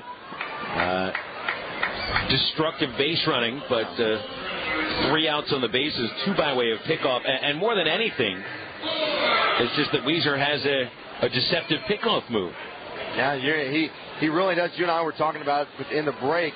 Kind of thought that he had a little foot action when he has that pickoff move, but it must be part of his motion as Clay Fuller's at the plate. Here's the first pitch. Fuller gets the bunt down the first base side. That'll advance the runner, but Fuller will be out at first base. So Romine will head to second base. Fuller out on the sac bunt. And now Abel Nieves will be at the plate. That's a smart move because it's so difficult right now for runners to get a good jump on Weezer, and obviously with 2 pickoffs that'll shorten their lead a bit. So this is the first runner to get to second. Yeah. And the sacrifice bunt by Fuller, probably the right idea because you have 2 hitters in back of him, Nieves and McAnulty, who have really been on of late. Yeah, they really have. As Abel Nieves is at the plate, he grounded out to Nazario back in the first inning. Here's the first pitch. Fastball way inside. Called a ball. Nieves, who he's had a hot bat, but it's been off and on this series. 1 out here in the bottom of the 4th inning. Here's the pitch. Swung on. Line shot right at the first baseman, Kendall, and he throws over to second. But getting back safely is going to be Romine. That was a shot right in the gut of Kendall, and he was able to get it and flip it over. But unfortunately for them, Radimus Nazario wasn't at second base when he threw it. Well, Romine wasn't that far off the bag anyway, but the throw by Kendall, which was caught by Nazario behind Romine, forced the Trav runner to duck. I mean, this throw almost came in and hit him around his chest. So now Paul McAnulty will be at the plate. McAnulty got a single back in the 2nd inning. Out to right center field. Here's the pitch. Fastball low and away. Called the ball. And so that would send the count to 1-0. Well, in this position now, remember, his base hit went right where the shortstop would usually set up. So the Drillers have positioned Nazario further to the left than they did the last time for McAnulty. Here's the 1-0 pitch. Slider on the outside half the plate, called a strike, and that'll even things up at 1 apiece. So Mac has a little bit more of the right side of second base to work with. You know, I don't know if that's a smart thing, because I think if you go with what results tell you, 9 times out of 10 he's going to hit it to right field. Here's the 1-1 pitch. Fastball up high, called a ball. Well, and it's still somewhat of a shift, but it's no longer the shortstop playing on the first base side of second. He's on the shortstop side of the bag, but he does leave enough room on the left side of the infield for McAnulty to perhaps guide it through there again. So here's the 2-1 pitch by Weezer, and that pitch is swung on and fouled back, and that'll even the count up at 2 apiece. And they're trying to get Mac to reach for a pitch and hope that he just hits a weak ground ball on the right side of the infield. A big curveball outside there, and McAnulty was a little bit in front. Would have pulled it if he stayed on top of the ball. And his bat speed is so fast, and he puts so much into it. It's very rare to see him just dribble one out or hit a weak liner out. As the 2-1 swung on, drilled out to right center field, and that's going to be in there for a base hit. That'll score a run as Romine will come in to score, and McAnulty's going to get a single. They left the fastball up, and that was in the wheelhouse. Rosario had set up inside, off the plate inside on 1 and 2. They wanted to get him to waste the pitch, but McAnulty got one up and not too far in, and that's right where he likes it. I mean, that's pretty much down the middle for him. Yeah, anything that he can have on the inside half the plate, he's a pull hitter, and that's where he likes it, and he did exactly what he needed to do with it. So 2 outs here in the bottom of the 4th inning. Travs lead it 1-0, as now at the plate's going to bring up Julio Perez. He flew out to center field back in the 2nd inning. McAnulty at first base. Weezer has the sign. Here's the pitch. Swung on. Bouncer out to third base. It'll go foul, though. And so that extends the count to 1-1. McAnulty's been a huge bat, and I want to emphasize huge for this team since this winning streak started, because if you think back on the first night they won at home, McAnulty was kind of one of the big reasons behind that. I think if you look throughout almost any Traveler win, and they've won 9 games, 5 in a row right now, Cole's had an impact in every win. If you look back, probably at least 1 hit in every game that they've won. Certainly in the last 5, he now has a hit in 15 straight. But it's more than just a hit, but he just seems to come through with clutch hits. And as we've seen in this first month, he is a leader by example. Here's the 0-1 pitch to Perez. Off-speed pitch away, called a ball, and that'll even things up at 1 apiece.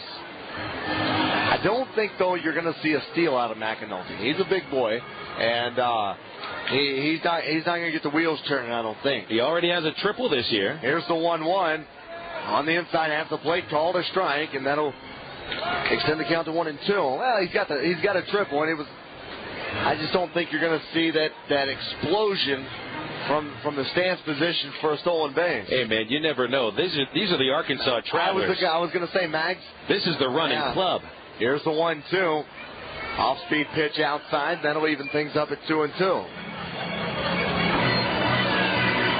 2 balls, 2 strikes, and 2 outs as it's Bark in the Park night here at Dickey-Stephens Park. Kind of had a little rhyme to it.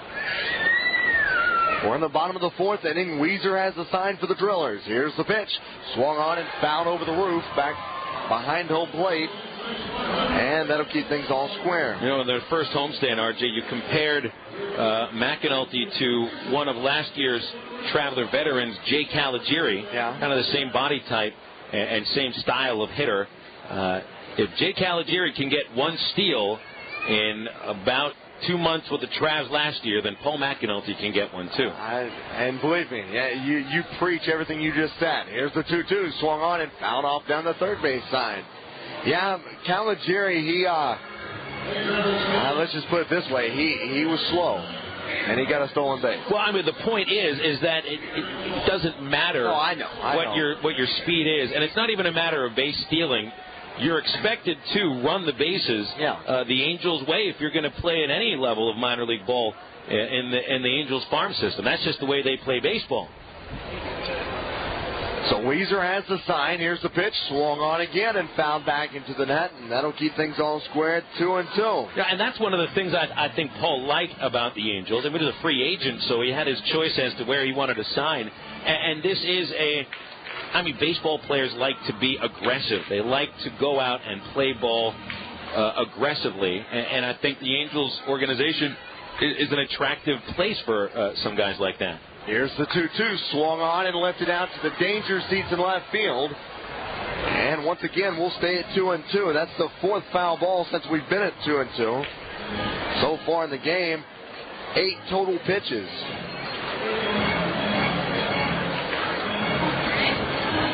Not too often during a midweek series that you see a lot of people down around the danger seat area. But tonight for Bark in the Park, that's where they've everybody's gone as that pitch is swung on and lifted out to left center field. That'll be in a power gap in left center. Perez is going to be running for a while. That'll drive in McAnulty. Perez is going to slide into third for a triple. Well, how about McAnulty showing off the wheel, scoring from first on a triple by Perez. And, boy, you were right, RJ. When that ball gets through the National Park, the gap in left center, you're going to run for a while.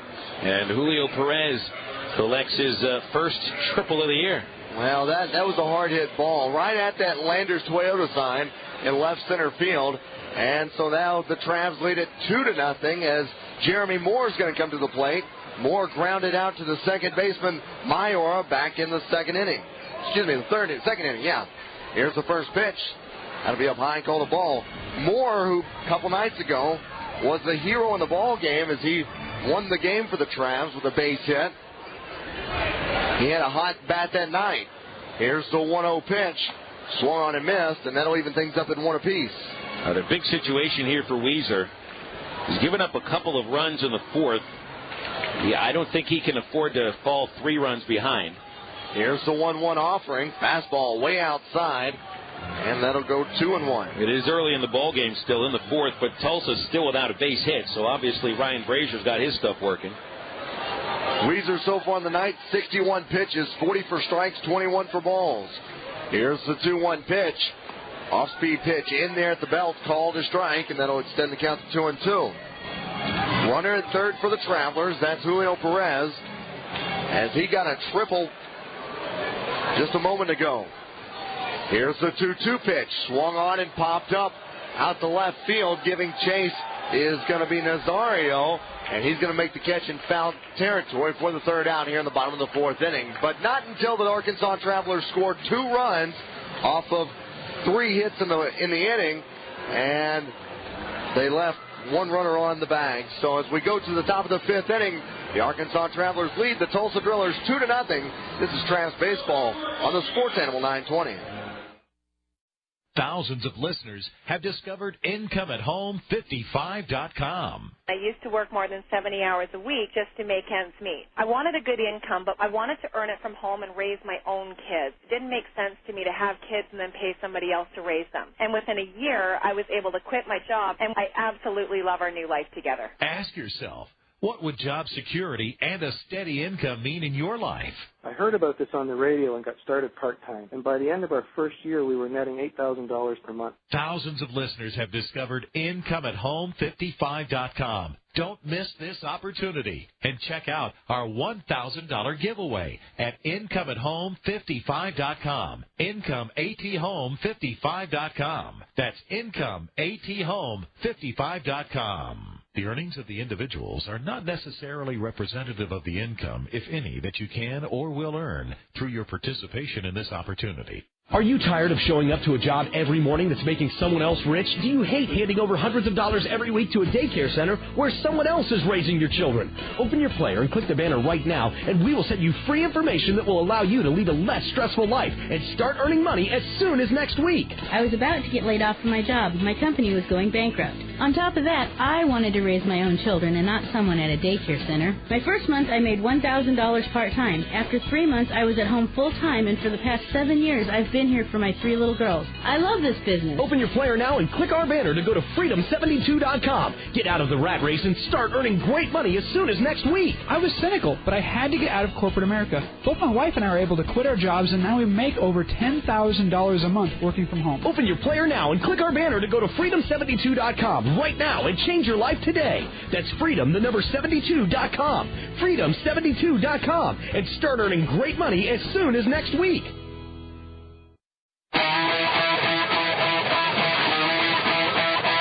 Back here at Dickie Stevens Park in North Little Rock, Arkansas, R.J. Hawk alongside Phil Elson as we go to the top of the 5th inning, and Scott Beer will be at the plate Kenny Perez will be at the plate for the Drillers. First pitch in there, called a ball.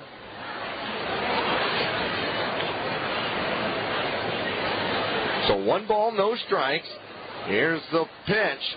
That'll be low and away to Kenny Perez. Perez back in the 2nd inning, flew out to left field. So here's Brasier with the 2-0. Fastball at the knees on the inside half the plate, called a strike, and so that'll extend the count to 2-1. As Phil alluded to in last inning, the Drillers have yet to get a hit. It's early. We are in the top of the 5th. Here's the 2-1. Swung on and found out a play down the left field side. It is early, but anytime that you've got a no-hitter going or a shutout, you tend to take notice about this time. 2 balls, 2 strikes. Brasier has the count, leg kick in the pitch. Here's it, swung on and found back. And so that'll keep the count at 2-2. What Ryan's got working today is what he is going to have working on days that he pitches well. Fastball command. Putting it where he wants it for the most part. Here's the 2-2, swung on. High pop fly out to left field. Jeremy Moore is going to camp up underneath it and make the out. So 1 out here in the top of the 5th inning, as now that'll bring to the plate for the Drillers Willeen Rosario. Rosario back in the 2nd inning had a little dribbler and it was thrown out by the catcher over to first base. Now, with Ryan, and really with a lot of pitchers, you don't have to live with your fastball low. If the fastball is up, if it's around the letters or higher and you throw hard enough, you can get away with it and get a lot of fly balls, and that's the case today for Brasier. A lot of outs in the air, and in fact, there's only been 2 ground outs. Here's the first pitch to Rosario. Off-speed pitch in there, called a strike. Rosario came in the ball game with a .275 average, as the 0-1 pitch is in the dirt outside, and that'll even things up at 1-1. Wind has really calmed down a lot here at the ballpark, as we've talked about it numerous times so far, but it's calmed down immensely because when we started the ball game and the wind was coming into the booth and really kind of ruffling things up, and now it's just a calm, comfortable breeze. Yeah, the wind hasn't been a factor at all in the game yet. Down at 9 miles an hour. So here's the 1-1, popped up and out of play over the roof, and so that'll extend the count to 1-2.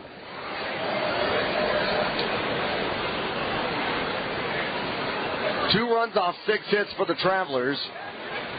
And the only thing the Drillers have across the board is an error. Brasier has the sign. Here's the leg kick. Here's the 1-2. Popped up high, major league pop up on the infield. Giving chase is going to be Navarro, and he's going to make the catch right on top of the mound for the second out here in the inning. Tough play, and Navarro never looked at his feet and the ground when he climbed over the pitcher's mound, which is awfully difficult to do while still staring up. I don't know if it's anything you've tried before, but if I have trouble even walking on flat ground looking up, and Navarro going on top of the hill and then coming back down the hill a couple of feet, made that catch, and boy, it made it look easy too. Yeah, that was very, very nice play, and as Harvey strolls to the plate, you've got to think that when you look into that black sky, you've got the lights and all, and the ball, it was not your average pop-up. As the first pitch to Harvey is called a ball high and inside. It wasn't your average pop-up in that one went above the lights. Brasier has the sign. Here's the 1-0. That'll be high, called a ball, and so that'll extend the count to 2-0. One of the toughest plays that you'll find in the game of baseball, and it's a pretty rare play, is the pop-up, which has to get caught right where the pitcher sets up, right on the top of the mound. That is awfully tough. Here's the 2-0 pitch, swung on out to Romine. He flips it over to first for the third out here in the top of the fifth inning. So 3 up and 3 down for the Drillers as we go to the bottom of the fifth inning. The Travs lead this one 2-0 over the Tulsa Drillers. Has your computer been slowing down? Are you having problems with your email? Or when you go to the internet, is your browser taking so long to load that it seems like the worldwide wait? I'm Luke Ford, CEO of My Computer Works. We help people just like you with computer problems you can't fix. With one easy call, we can help you get your computer working the way you want it, speeding it back up, making sure you can send and receive emails, and making the internet fun again. You'll speak to a U.S.-based technician who knows what they're doing, who can usually fix your computer on the very first call. If your computer's been slowing down, you can't get your email to work, your internet's taking forever, or if you're not sure what's wrong, but your computer's just not working the way you want it, call My Computer Works, and we'll help you fast. Here's the number to call, 1-800-620-2090. 1-800-620-2090. Toll free, that's 1-800-620-2090. The 7-8-9 hitters up for Arkansas as we go to the bottom of the fifth inning. R.J. Alk alongside Phil Elson as Jay Brossman comes to the plate for the Travelers. Back in the third inning, he grounded out to the third baseman, Kenny Perez of Tulsa. Travs lead this one 2-0. They've accumulated 6 hits in the ball game. And it's really kind of been the same story for the guys getting the hits and being productive in tonight's ball game. So Weezer's still on the mound for Tulsa. Here's his first pitch to Brossman. Off-speed pitch, low and away, called a ball. Brossman, who last night had the big home run, as the 1-0 pitch is on the way in there, called a strike, and that'll even things up at 1-1. Had the big home run and 5 RBI last night. Went into the ball game with only 2 RBI. Here's the 1-1. High chopper that's going to go foul, and that'll go to 1-2. Had 2 RBI in the night and finished with a total of 7. That is the second game in a row where the Travs were led by a batter who had been slumping pretty heavily, Jeremy Moore, on Tuesday, and Jay Brossman last night. Here's the 1-2 pitch. Swung on, popped up to center field, shallow center, and giving chase is going to be Nazario, the shortstop, and that'll be the first out here in the bottom of the fifth inning.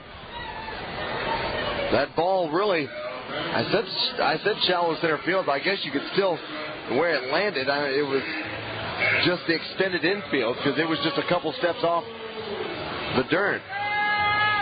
Checking some scores around the Texas League on the Webster University out-of-town scoreboard. Cardinals batting in the bottom of the fifth, leading Northwest Arkansas 2-0. Cardinals with a game lead in the North over the Naturals. They're 3 games up on the Travs. Here's the first pitch to Efren Navarro. In there, called a strike off a big bender. South Division, bottom of the fourth at Corpus Christi. The Hooks and the Rockhounds are tied 3-3. And San Antonio visits Frisco. They're in the bottom of the fifth. 0-0. Outstanding pitching matchup there at Dr. Pepper Park. Blake Bevan, who was perfect over 6 1/3 against the Travs.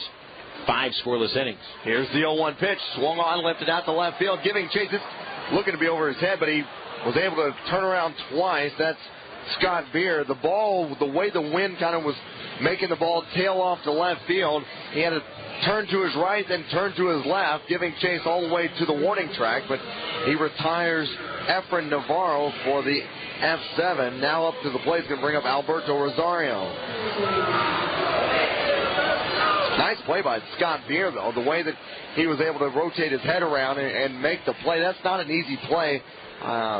Being a former outfielder, you know that when the wind's like that and you have to turn your eyes off the ball, it's tough. As the first pitch to Rosario's in there and fouled off over the roof over our heads. That'll bring the count to 1-1.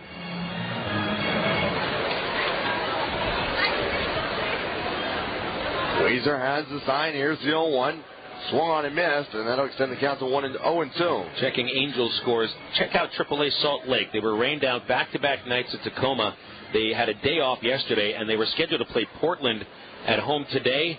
Rained out again. Here's the 0-2. Line down the third base side. That's going to tightrope the line in there for a hit. Rounding first is Rosario, but he's going to hold up and go back to first. That ball tightrope down the third base line and stayed fair, and so Rosario's in there with his second hit of the ball game. Well, and that's one of the products of playing at a ballpark that has the third base wall jutting in towards the field. Once you get down the line, it's kind of like where doubles turn into singles, because that ball just bounces off the wall in front of the left fielder, and if the left fielder knows that's going to happen, he can just get to the ball much quicker than if it went all the way down the line. So now Andrew Romine at the plate, 2 for 2 on the night, and getting back safely is Rosario on the pickoff move. He was still late to recognize the move by Weezer. He got in just with a late lunge.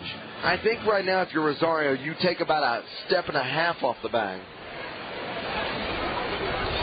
So Weezer has the sign, checks first. Here's the leg kick and the pitch. Off-speed pitch in there, knee high, called a strike. Think about what those AAA players at Salt Lake are going through right now. I mean, it's so rare. In fact, never during the season do you have 4 days without playing. Here's the 0-1 pitch. On the outside, half the plate, called a ball. Yeah, you don't have that very often, and I guess in a way you kind of cherish those moments, but you need to get out on the field and play. Yeah, but it's too early to really need that kind of a stretch off. I mean, that's an all-star break extended. And it's only April. And really, I mean, that kind of, I think that makes guys rust up a little bit. Here's the 1-1 pitch. High and tight, and Romine had to turn his back into that one. It came really close. That'll extend the count to 2-1. I mean, if it was football or basketball, 4 days between games, that's just another week in the sport. In baseball, I mean, you got to get out there every day. Here's the 2-1 pitch. Fastball. Inside, called a ball, and that'll extend it to 3-1.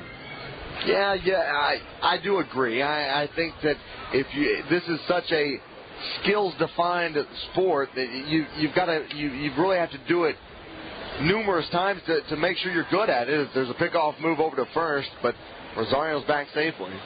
Well, and maybe guys get in the cage to hit. It might be able to get in the bullpen long enough to throw a pen, but there's nothing like game action to keep you sharp. I've seen a lot of good guys that were practice all-stars. Here's the 3-1 pitch.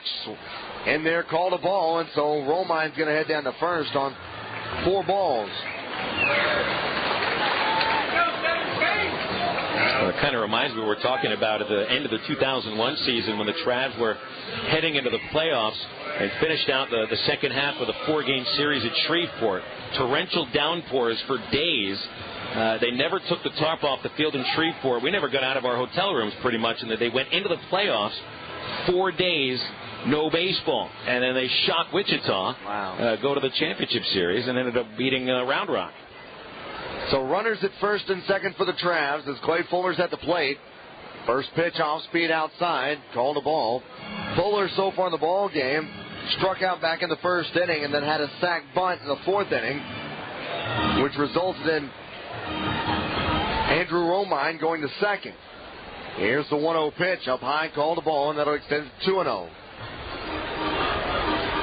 If Fuller is able to get on, Abel Nieves will be up next. He's 0 for 2 on the night. And now we're going to have a meeting at the mound just between the infielders. Yeah, well, it started with the infielders, and now out from the dugout comes the Tulsa pitching coach. That's Brian Harvey, who goes out for the visit.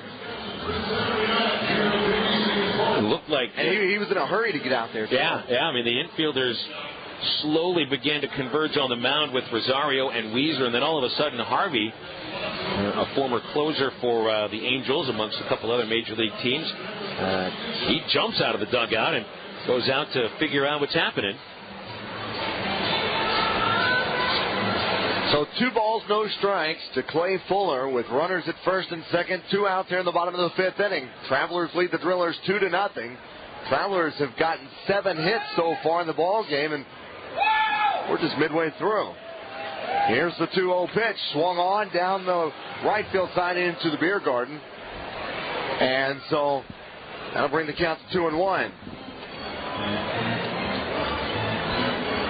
Fuller, who, as I said, got down that nice sacrifice bunt back in the 4th inning, was able to get it down the first base side and advance Romine, which later resulted in a run scored by Romine. So 2 out here in the bottom of the 5th inning. 2-1's the count. Here's the pitch. Swung on and popped up down the right field side. Giving chase, though, is going to be Kendall, and it's going to go off into the stands. Kendall falls off over the concrete wall, but it's going to go foul, and we've got Deuces Wild now here in the bottom of the 5th inning. Tony Regan's just came into the booth to say hello for a moment, along with team president Russ Meeks, of course, the Angels general manager. He's been making trips to Central Arkansas now for, goodness, it's been 9 or 10 years. 2 balls, 2 strikes, 2 outs here in the bottom of the 5th inning. Weezer eyes in to get the sign. Takes a little bit longer this time. And he's going to check first base. Nobody's holding on the runners. Here's the 2-2. Inside pitch, called a ball, and that'll make things full at 3-2.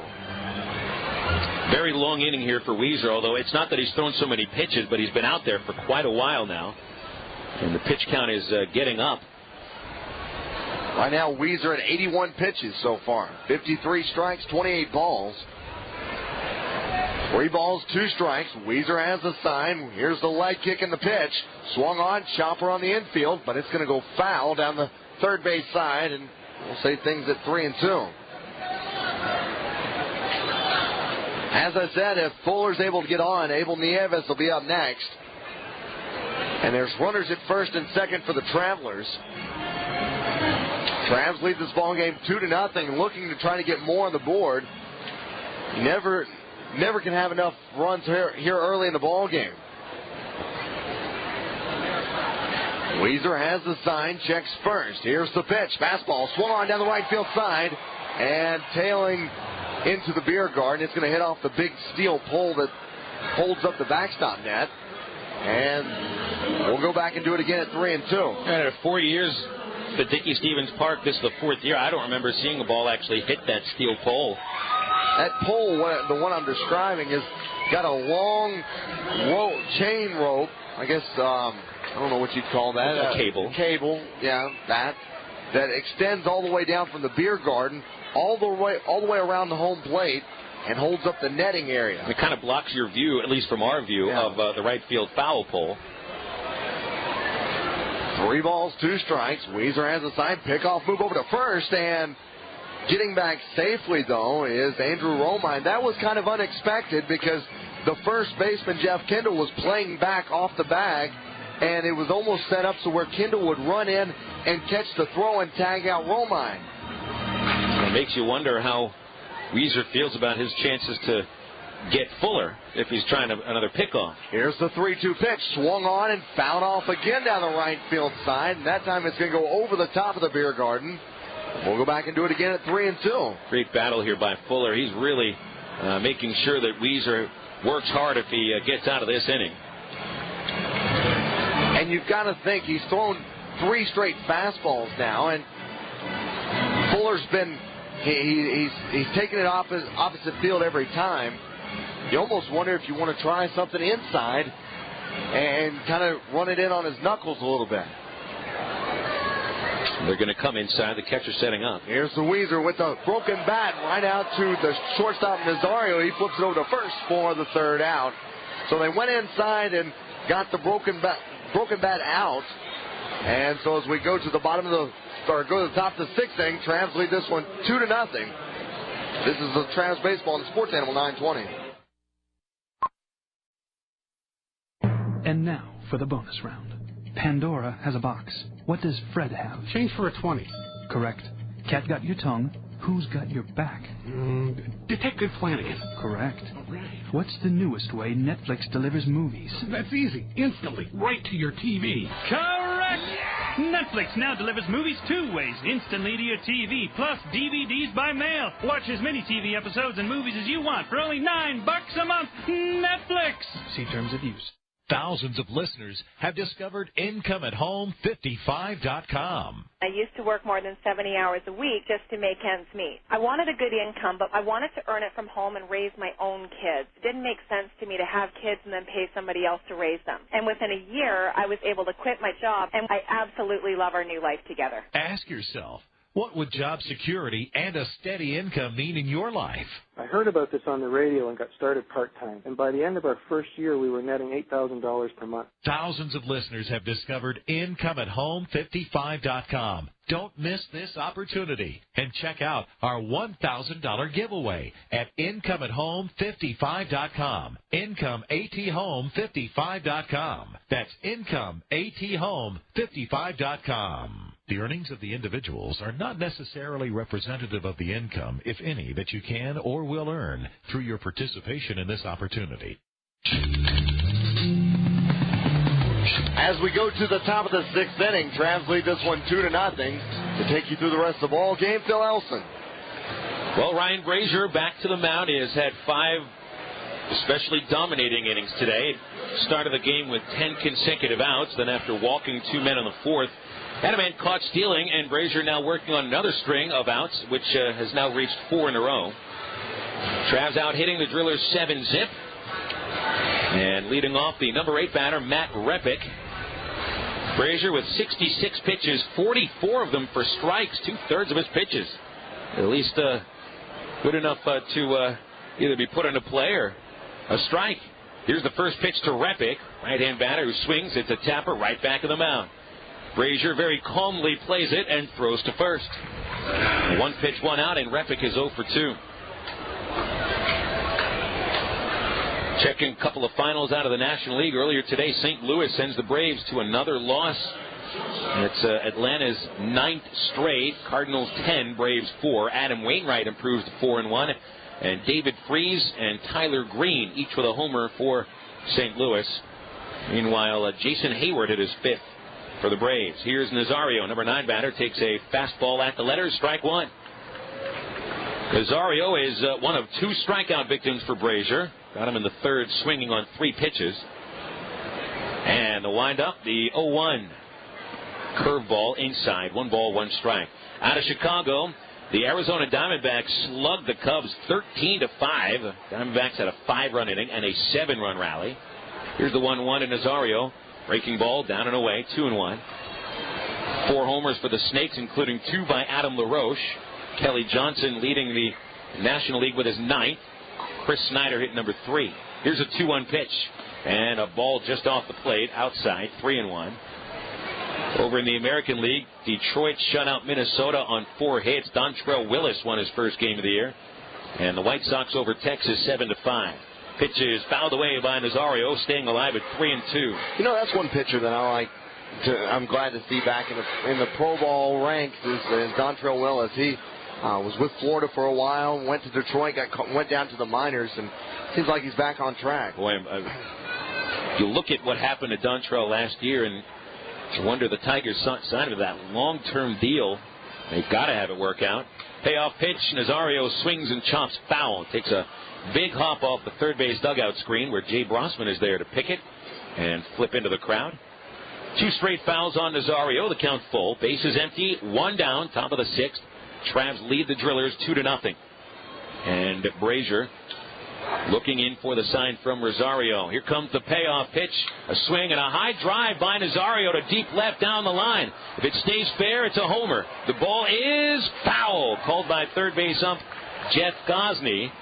And, well, that one had plenty of room to spare. A shot by Nazario deep into the night, but nothing more than a long foul ball. You know, that's one question I'd like to ask the umpires of minor league baseball. And we talked about the other night, when you've got the shorter foul poles that when they get high like that, how do you tell if it's going to be a home run or not? And you've really got to eye the ball all the way through, and they've done a good job so far this series. So Brasier and Rosario have a quick meeting between the mound and the plate, and they're ready to go again as Nazario steps in. 3-2. Here it comes. Fly ball shallow center, and here comes Fuller with a running catch. Nice grab by Fuller. Got a good break, and that's why you have your center fielder playing shallow, to take away the little cheapies just like that. 2 down. Brasier set down the last 6. Top of the order now, and Anthony Jackson coming up. Jackson, who's having a nice night so far. I mean, not Jackson. He has been working the count. That's what I meant to say. 0 for 2. Yeah, he's 0 for 2 on the night, but really has gotten into some counts where he's made Brasier throw a bunch of pitches. Corners are up in case of a bunt for the switch-hitting Jackson. The pitch squares, bunts it. Third base side, foul grounds, and a diving catch by Alberto Rosario. And Jackson just tosses his bat away as he didn't get that bunt down, obviously, but it took a spectacular catch by Alberto Rosario to get the Travs back into the dugout. Give him a star for that, and the Drillers still without a hit in 6 innings. We go to the bottom of the 6th at Dickey Stevens. Travs 2, Drillers nothing. Are you tired of commuting to a job that makes someone else rich?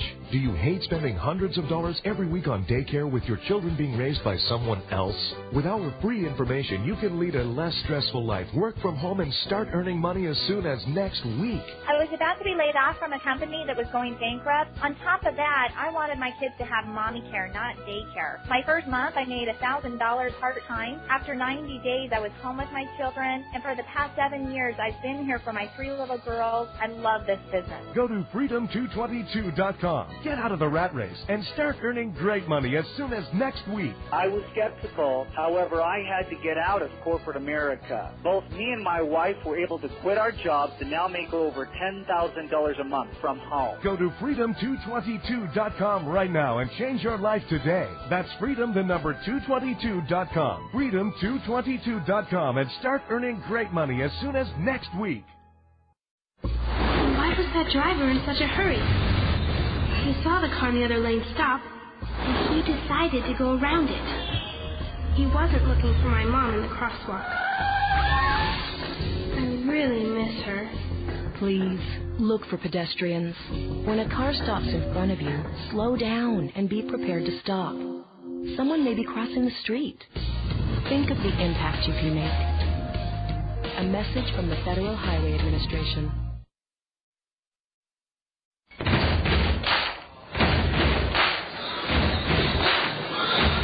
Travs and Drillers move into the bottom of the 6th at Dickey Stevens as nightfall settles into North Little Rock.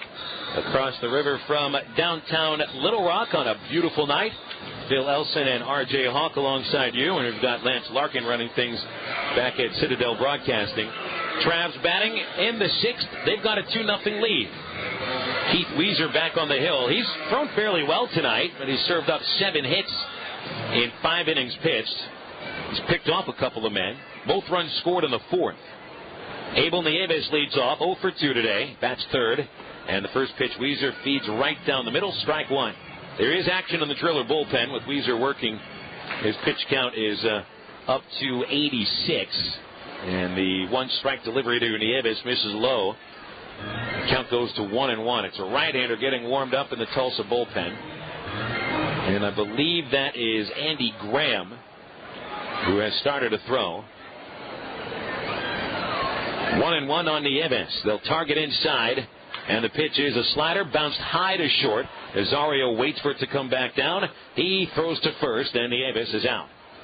A second time, Abel chops to Nazario. And now coming up, Paul McAnulty. McAnulty with singles in the second and fourth. He gave the Travs the lead with an RBI single in the fourth inning, and later scored on the triple by Julio Perez. McAnulty's average now .328, which would rank him about 7th in the league. Lefty versus lefty. The wide Weezer comes home with a fastball for strike one. Mac is 2 for 2 today. 20 hits his last 15 games. And now batting over .350 during this hitting streak. The 0-1. High pop-up left side of the infield. Nazario in from short to the cut of the grass. And he makes the catch, and McAnulty out for the first time. 2 down in the sixth. That'll bring up Julio Perez. Once again, another tough play by an infielder for Tulsa, and that was another sky-high pop-up on the infield, and that time Nazario did a really good job trying to get underneath it, position himself in a good way to make the catch. Good job. Julio Perez flied out in the second. An RBI triple in the fourth, which came after 4 straight foul balls. Right-hand batter, no one on, 2 out. The pitch, a breaking ball inside. 1-0 on Perez, who now has a hit in 7 of 8. 10 runs batted in his last 8 games. And, in fact, Julio and McAnulty tied for the team lead with 12 runs batted in. The 1-0 is outside, 2-0 on Perez. 12 RBIs, not quite good enough to get into the league's top 5. Springfield has both the leading and the second leading RBI man. Stephen Hill has 20, Andrew Brown with 18. 2-0 pitch to Perez. Inside, ball 3. Coming in today, the Travs had 3 players tied for the team lead with 11 runs batted in. We mentioned the previous 2, and the other's Ryan Mount. The 3-0, right on the outside corner, strike one. Perez taking all the way. Weezer has walked only 1. Came back in the 5th, putting Romine aboard. 3-1 pitch coming. Outside, and Perez walks. The 2-out base runner and the number 6 man on the way to the plate in the form of Jeremy Moore. Checking games in progress in the majors right now. Bottom 3 in Toronto. Athletics lead 3-2, getting home runs from John Buck and Travis Snyder. Tampa Bay scored 5 in the second to take the lead against Kansas City, and currently leading 5-0 in the third. And they've actually increased it to 11-1 in the 7th as a swing and a miss by Moore makes the count 0-1. Another big hack by Moore. We've seen a couple of those this series by him. And I know that when he connects on one of those, it's going to fly a long way. Moore's grounded into a double play and popped up. The pitch is popped over third base and foul out of play. Baltimore hosting the Yankees, and Robinson Cano putting on a show today with A.J. Burnett on the mound. Looks like Burnett's going for the complete game 3 hitter. Cano with 2 home runs. It's 4-0 Yankees, bottom 9. We'll take a look at A.J.'s line. Of course, plenty of fans here in Central Arkansas. 4 strikeouts, 8 innings, 3 hits, 1 walk. Obviously no runs. Broken bat flare by Moore. Left field line. Charging is Beer. Dives into foul territory and missed the ball. It is foul, so the count remains 0-2. Perez, who'd already crossed third, jogs across the infield back to first, and Jeremy Moore's got to go get a new bat. In the National League, it's Houston hosting Cincinnati, and they trail 1-0 in the 6th. Later tonight out west, 2 games in SoCal. San Diego hosting Milwaukee. and the Pirates visit the Los Angeles Dodgers. Out-of-town scores presented by Webster University with graduate degree programs for adults. For complete information and to apply online, visit webster.edu/ARK. 2-0 Travs, bottom 6. Julio Perez reached with a 2-out walk, but it's more in the hole 0-2. Pickoff throw, and Perez easily back.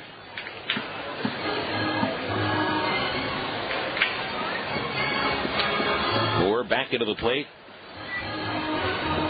The lean native of Shreveport, Louisiana. 22 years old, one of the younger players on the club. There goes Perez, and the pitch low, dug out of the dirt and thrown late by Rosario. He risked it, but just by throwing the ball. Julio Perez picks the perfect pitch to steal second base. And he had a good lead at first base. One thing that we've talked about is they've been good at getting leads and stealing bases, and that time, real nice job of base running by Julio Perez. So Perez, who'd been caught stealing his first 3 attempts, has now successfully completed 3 attempts in a row. 1-2, the count on Moore. Big lead by Perez off second. The pitch, swing and a bouncer, foul. It's backhanded by Jeff Kindle behind Francisco Matos. Still 1-2 on the Travs left fielder, Jeremy Moore. We had a chance to sit down and chat with Moore on the pregame interview before last night's game. Very nice kid, kind of soft-spoken, but before today's game, during batting practice, he got on the stage in Hookslide Corner where the Baja men will perform and sang into the microphone. Here's the 1-2. Right down the middle, and Moore takes strike 3. So the Travs unable to capitalize on the walk and the stolen base as Perez is stranded. No runs, no hits. Travs have left 4. And we've played 6 innings here at Dickey Stevens into the 7th with the Travs on top 2-0 on Sports Animal 920. Do you owe the IRS $10,000 or more in back taxes? Are you receiving threats of garnishments or levies? Have they already taken money from you? Stop. Call Titan Tax Relief now at 1-800-213-8457. We will negotiate a settlement and terms that work for you. Titan Tax Relief will contact the IRS and or state agency right away and begin the task of settling your tax problem once and for all. Rest assured, Titan Tax Relief has settled tens of thousands of cases and will do the same for you. As one of the highest rated companies in our industry, we will take swift action, keeping you informed and up to speed throughout the process. So if you owe $10,000 or more in back taxes, we can help you. Trust Titan Tax Relief to resolve your tax problem. We're the best at what we do. Call 1-800-213-8457 right now. Again, 1-800-213-8457. We offer simple payment plans and will settle your taxes. Now is the time to call. 1-800-213-8457. 1-800-213-8457.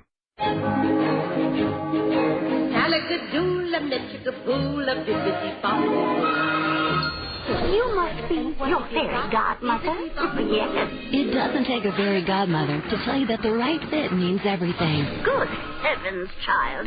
You can't go in that. Children under 4'9" need to be in a booster seat because they aren't ready for adult safety belts alone. Many parents miss the important step of booster seats. Maybe you better explain things to him. Booster seats raise your child up so that a safety belt designed for adults will fit and protect them properly. Oh, that does make a difference. Remember that 4'9" is the magic number. And get your little pumpkin there safely in a booster seat. Hop in, my dear. Oh, thank you.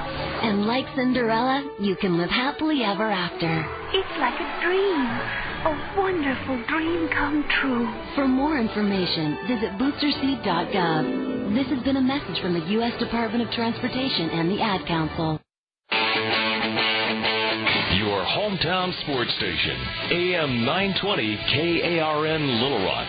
All sports, all the time.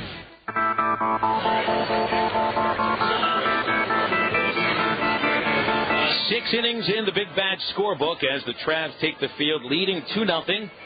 And Daniel Mayora leads off in the Driller's 7th inning versus Ryan Brasier. 6 outstanding innings of work for Brasier. He's walked only 2. Struck out 2, and those are the only 2 base runners for Tulsa today. First one to Mayora is a breaking ball high and inside, and the count 1-0. Here's where Brasier might not be used to working so deep into a game. This is only his 17th career start. And the 1-0 pitch, a nice breaking ball low. I'll tell you, the last couple of innings, though, Ryan's flashed what looks like a real curveball, not a slider. I hadn't heard that he mixed in a new pitch. Here comes the 2-0 to Mayora. Fastball for strike one. There's going to be some action getting loose in the bullpen. Brasier's pitch count up to 78. And Ryan Aldridge begins to get ready as the 2-1 pitch is grounded back to the mound and stabbed by Brasier. From the front slope, he gets the out at first. 1 away. Brasier made a very nice play there. Hard comebacker. And if he didn't field it, chances are Mayora, who runs well enough, would have at least had a good shot to get an infield single if the ball was fielded by a middle infielder. But Brasier took care of it. And that's the 8th straight batter retired by the 22-year-old from Wichita Falls. Next up is Jeff Kindle, left-hand batter. He was the last driller to reach base. Brasier walked him in the 4th. Lefty it's a righty on the mound, lefty at the bat, and here comes the first pitch from Brasier. Swing and a miss as Kindle trying to yank it into the Arkansas River. The count 0-1. He was one to end that no-hit streak. 0-1 the count on Kindle, who flied out his first time up. Here comes the pitch, and it's outside. 1 ball, 1 strike. He wanted that one. He locked and loaded, but didn't fire. And Kindle is ready to swing at a moment's notice as he chokes up. Stiff-legged stance. Here's the pitch. Ground ball hit hard, but right at Navarro. It boots off of him. Recovered behind by the second baseman, the Ibis, and Brasier covers, and they get a perfect throw. All of a sudden, you start to see some plays that make you wonder if something's going on today. That's the second 3-4-1 putout, not just in the game, but over the last 4 innings. And Navarro, who's one of the slickest first basemen I've seen here with the Travs over the last 10 years, routine play, couldn't make it, but Nieves there to back him up. A nice play by Brasier, seeing the bag was uncovered, went over there to cover, make the play, and now there's 2 outs. Scott Beer, the batter, right-hander, takes a fastball for strike 1. Beer is flied to right and grounded back to the mound. 4 for 14 in the series. Nobody on, 2 outs in the 7th, 2-0 Travs. Here's the 0-1 pitch. Swing and a chopper left side. Brossman's got it at third, and the throw, and there's 3 away in the 7th inning.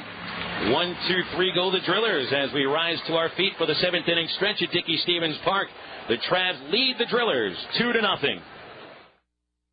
Attention business owners and individuals who owe the IRS. Open your player now for important information that can protect your financial future. Do you owe the IRS thousands of dollars in back taxes? You need aggressive representation. Call Certified Tax now at 800-985-5020 and speak to one of our tax attorneys, enrolled agents, or tax professionals who specialize in tax liens, back taxes, tax debt, wage garnishment, and collections. We won't waste a minute helping you with your tax problems. We'll be on the phone with the IRS within 30 minutes of you becoming a client. We know the tax laws and we act fast. Call today for your free, no-obligation consultation. 800-985-5020. Find the peace of mind knowing the IRS will not be knocking on your door. Protect your home, business, and family today. Remember, we'll be on the phone with the IRS within 30 minutes of you becoming a client. That's guaranteed. Call 800-985-5020 or open your player and click on the banner now. Start protecting your financial future today. Again, call us Certified Tax at 800-985-5020. That's 800-985-5020.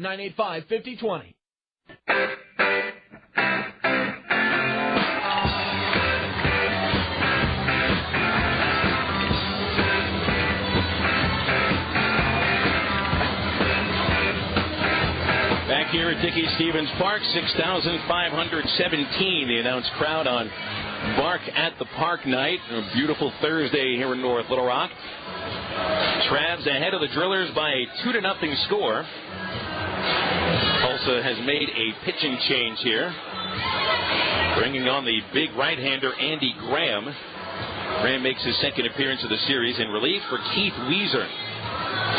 Weezer's numbers over a solid, if unspectacular, 6-inning performance.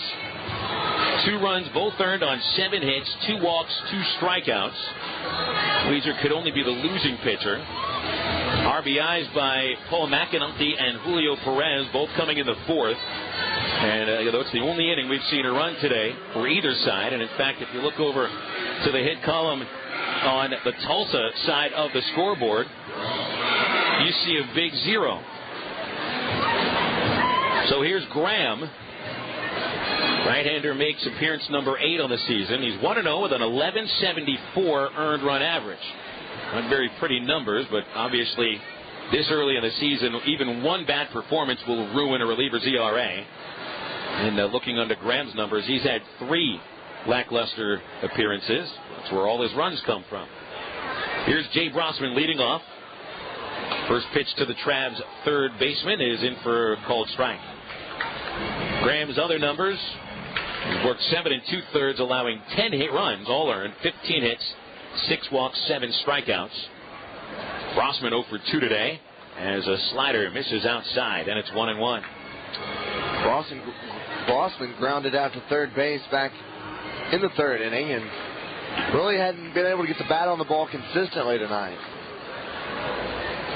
Graham from the stretch at all times. And a fastball fouled back off the fists. And the count 1-2. Last night, Brosman was able to, even if he didn't get a hit, he was able to, hit the ball really hard somewhere in the field. And tonight, not really been the case. Efrain Navarro and Alberto Rosario are scheduled to bat after Brosman. Brosman, after a 5 RBI game yesterday, looking to get on for the first time. The 1-2, broken bat off the end of the bat. Shallow into center. Jackson comes in to make the catch. And 1 out of the 7th inning. Brings up Efrain Navarro. Make your plans for tomorrow, Traveler fans, as the Northwest Arkansas Naturals come a call in on Trav's Umbrella Night. And as I understand, we may need those umbrellas. First 2,000 adults get that umbrella, courtesy of the Office of Oral Health and the Arkansas Department of Health. It's also a Boston's Pizza guaranteed win night. If the Travs do not win tomorrow, all fans in attendance get a free gift from Boston's Gourmet Pizza. No word on what happens if the game gets rained out. Navarro swings and fouls it off, and the count's 0-1. Is that still a guaranteed win? Well, I mean, it's if you don't have a win and you don't have a loss, I mean, there's no guaranteed kiss your sister night. Yeah, I guess you're right. It's one thing I love about the game of baseball. No ties. Unless you're playing in the All-Star game of Major League Baseball. Navarro with a line drive, slicing foul down the left field line and out of play. Nothing in 2. We can always point to that game, can't we? No matter what happens, they could say, a baseball game goes on forever, right? Yeah. Well, not if you're talking about the All-Star game in Milwaukee. Or for that matter, a couple of Texas League All-Star games over the last few years that ended in a tie. That is true. I don't think that Bud Selig, Commissioner of Baseball, will ever live that down, because I can remember as the game's still tied, the cameras being focused on him as the umpires go over and say, well, what do we do? Yeah, you've never seen a more uncomfortable man. And to be honest, Commissioner Selig usually looks uncomfortable. 0-2 pitch to Navarro is outside. Ball 1. Well, they got that situation resolved, though. Well, they just announced the rule that there will be a designated hitter in the All-Star game no matter what ballpark it is played in, National League or American League, and that's the right idea. Pitch to Navarro, swung on and missed, strike 3. Ball in the dirt dugout, and Rosario flips to first for the out. Now, obviously, I think as history of baseball goes on further, they will have to address, one league with a DH and the other that does not have it. But as for now, you can have your reasons, and there certainly are solid reasons for the National League to keep with no DH. But as far as the All-Star game goes, I mean, let's be serious here. The All-Star game is an exhibition, and nobody cares about watching pitchers hit in an All-Star game. And I mean, the World Series, playoffs, fine. Let them hit. All-Star game, no way. Yeah, there's no sense in risking injury, I guess. Pitch outside to Rosario on the count 1-0. Alberto is 2 for 2 today. Singles in the 3rd and 5th. He bats with the bases empty and 2 outs. Travs on top of the Drillers 2-0. Bottom of the 7th. Graham delivers low. 2-0. Well, news just comes out who's the most hated team in Major League Baseball? Yeah, I mean, we were talking about this in between innings, and I just don't see any. Who would you think without seeing this? All you need to do is give the answer, and we're just going to scratch our head. There's a fastball for strike one. Well, according to Nielsen, who does all these surveys, Nielsen Company, the Cleveland Indians are the #1 most disliked baseball team in Major League Baseball. I can't figure that out, never will. The 2-1, Rosario fouls it off the right side. And what really got me is who they figured were the most popular teams in baseball. Get a load of this. The Giants and the A's. Most popular among fans. Yes, legions of A's and Giants fans across the country. Tons of them. And there are Cleveland Indian haters in all 50 states. That's a big please. The 2-2, swinging a foul tip held on by Rosario, and Alberto Rosario strikes out to end the 7th. Travs are retired in order for the first time, which sends us to the 8th. Travs 2, Drillers nothing on Sports Animal 920. Are you tired of commuting to a job that makes someone else rich? Do you hate spending hundreds of dollars every week on daycare with your children being raised by someone else? With our free information, you can lead a less stressful life, work from home, and start earning money as soon as next week. I was about to be laid off from a company that was going bankrupt. On top of that, I wanted my kids to have mommy care, not daycare. My first month, I made $1,000 part-time. After 90 days, I was home with my children, and for the past 7 years, I've been here for my 3 little girls. I love this business. Go to freedom222.com. Get out of the rat race and start earning great money as soon as next week. I was skeptical. However, I had to get out of corporate America. Both me and my wife were able to quit our jobs and now make over $10,000 a month from home. Go to freedom222.com right now and change your life today. That's freedom222.com. Freedom222.com and start earning great money as soon as next week. And now for the bonus round. Revenge is a dish best served cold. How is justice best served? With a side of fries? Correct. I'm rubber, you're glue. What's Daryl? Newly married. Correct. Why wouldn't someone use Netflix? Unlimited instant movies on my TV. Unlimited DVDs by mail. Only $9 a month. No reason? Correct! Netflix now delivers movies 2 ways. Instantly to your TV, plus DVDs by mail. Watch as many TV episodes and movies as you want for only $9 a month. Netflix! See terms of use. I'm Wes Moore from today's THV, and you are listening to Little Rock's All Sports Station, Sports Animal 920. All sports, all the time.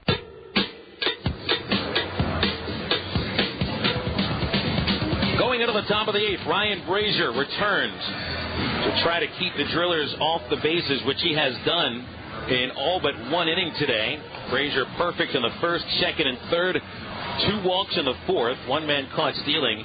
Perfect in the 5th, 6th, and 7th. So as of now, Brasier has faced only 1 over the minimum after 7 innings pitched. 85 pitches to his credit, 57 for strikes. And back to the 8th against the 5, 6, and 7 hitters in the Driller lineup. Travs on top 2-0. They've out hit the Drillers 7-zip. For some reason, I see an 8 underneath their error column, but trust me, they haven't made an error today. And now Brasier staring in against Kenny Perez, a switch-hitting third baseman who's flied out twice. First pitch, a fastball over the outside corner. Brasier's fastball has had some explosiveness to it. He's been in the low to mid-90s. Good breaking stuff, and he's mixed in a slow breaking ball. Here's the 0-1 to Perez. And there's strike 2, a fastball that started inside and zips over the corner. And it's 0-2 on Perez. Brazier's only struck out 2, none since the 3rd inning. Here comes the 0-2. Ground ball up the middle. Chased by Nieves. Backhand. Sets his feet. Throws and got the out. 1 away in the 8th. By the way, Ryan Aldridge continues to warm up in the right field bullpen.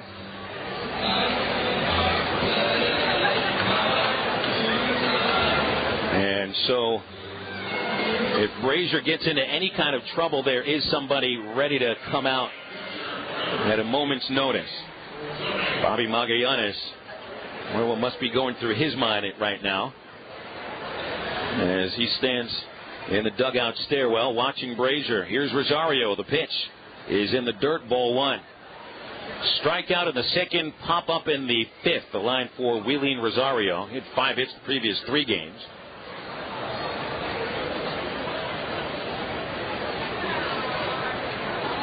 1-0 the count. Ryan Harvey on deck. Here's the wind and the 1-0. Pop up, out of play. Good fastball right up at the eyes, and Rosario can't lay off. 1 ball, 1 strike. Brasier set down the first 10 batters.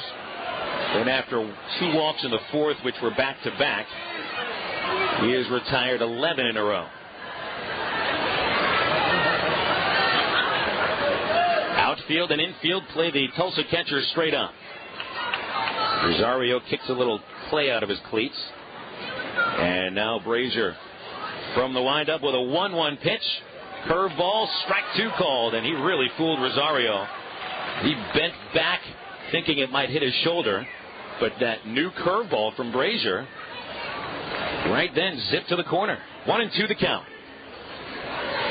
Here's the leg kick. The pitch. Fastball fouled away. A high heater as Alberto Rosario set up right down the middle, but he had come out of his crouch a bit and was calling for a fastball at the shoulders. 1-2 the count on Wheeling Rosario.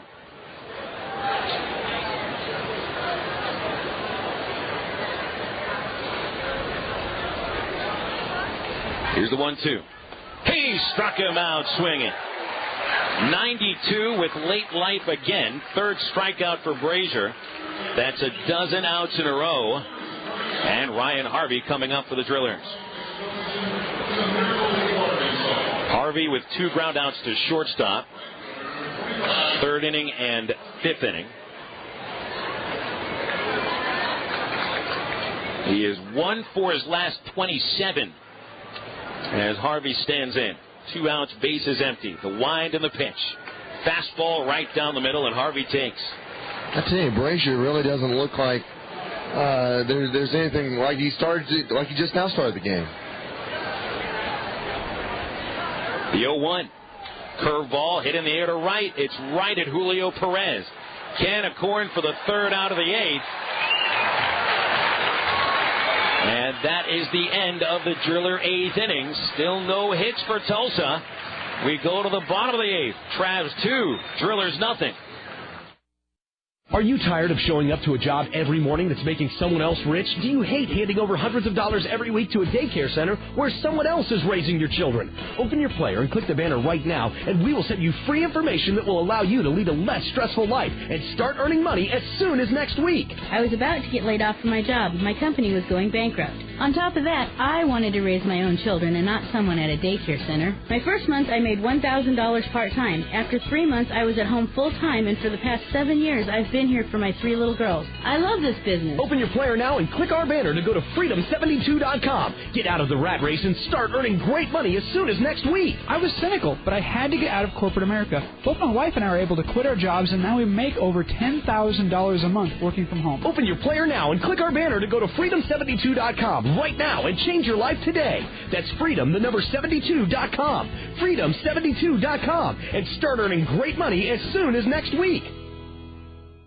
Thousands of listeners have discovered IncomeAtHome55.com. I used to work more than 70 hours a week just to make ends meet. I wanted a good income, but I wanted to earn it from home and raise my own kids. It didn't make sense to me to have kids and then pay somebody else to raise them. And within a year, I was able to quit my job, and I absolutely love our new life together. Ask yourself, what would job security and a steady income mean in your life? I heard about this on the radio and got started part-time. And by the end of our first year, we were netting $8,000 per month. Thousands of listeners have discovered IncomeAtHome55.com. Don't miss this opportunity. And check out our $1,000 giveaway at IncomeAtHome55.com. IncomeAtHome55.com. That's IncomeAtHome55.com. The earnings of the individuals are not necessarily representative of the income, if any, that you can or will earn through your participation in this opportunity.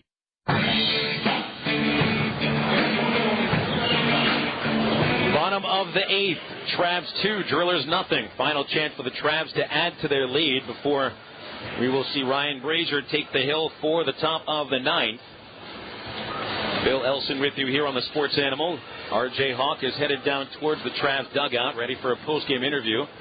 Once we get to that point, and every everybody in this ballpark is just waiting at the edge of their seats for the start of the ninth. But first, the Travs get one more time at the plate. Leading off the ninth inning is shortstop Andrew Romine, who gets a fourth time at the plate, and Andy Graham back for a second inning. Romine has been aboard every time. 2 singles and a walk. He's scored 1 run. Both Traveler runs came in the fourth. Romine scored on a single by Paul McAnulty.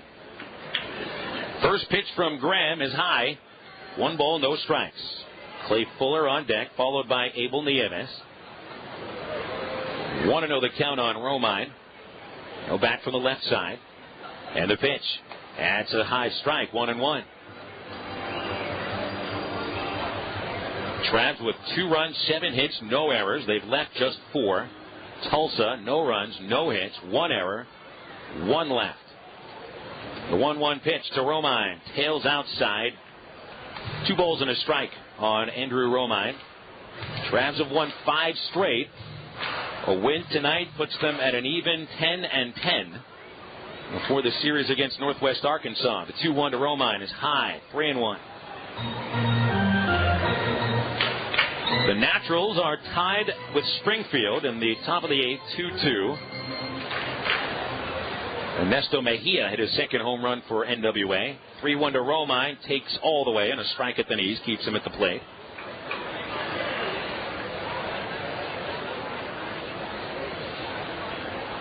It'll be a 3-2 to Romine. Graham kicks, and a fastball hit into right field, a base hit. Romine aboard 4 times today. 3 singles, and on an earlier walk, base hit number 8 for the Travs brings up Clay Fuller.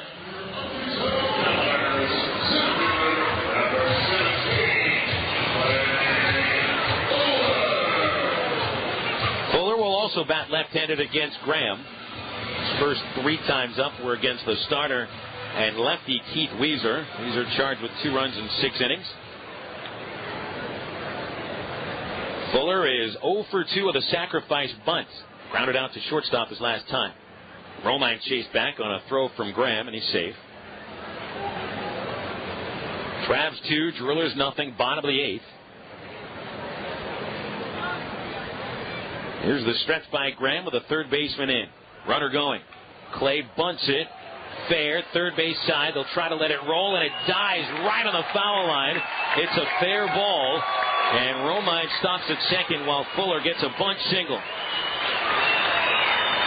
That's the second bunt single that literally died on the line in the last 2 days. And Traveler batters taking a page from Bobby Magallanes, the team skipper, who was telling a bunch of the hitters yesterday during a bunting session that it is tough for a ball to actually roll foul here as long as you bunt it and deaden the ball properly. And that ball was deadened perfectly by Fuller. And he collects the Travs' 9th hit. Now it's Abel Nieves in a sacrifice situation, men at first and second, no outs. Nieves with 2 ground balls to short and a line out. The first baseman Kindle plays way up. Perez hangs back at third in case of a throw. Graham takes his time and forces the batter out of the box as Nieves has time called. So Nieves tried to set up the 4 and 5 hitters, McAnulty and Perez. And he squares. The pitch is taken low. 1 ball, no strikes.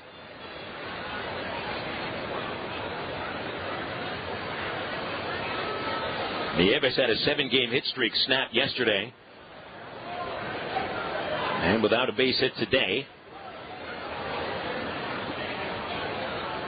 His average falling to .316. 1 ball, no strikes. Romine leads from second, Fuller from first. And here comes the pitch. And it's inside. Nieves did not square around.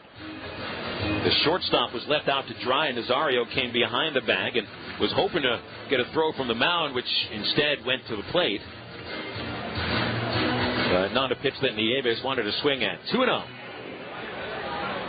Singles by Romine and Fuller to start this inning.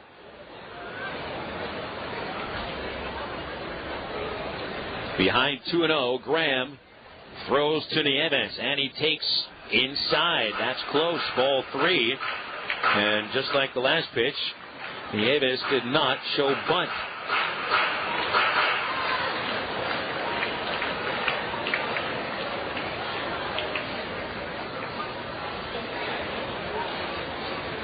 Graham's got to come with a striker. He's in trouble. 3-0 pitch. Right down the middle, and Nieves not going to swing at it, even if it was on a tee. 3-1.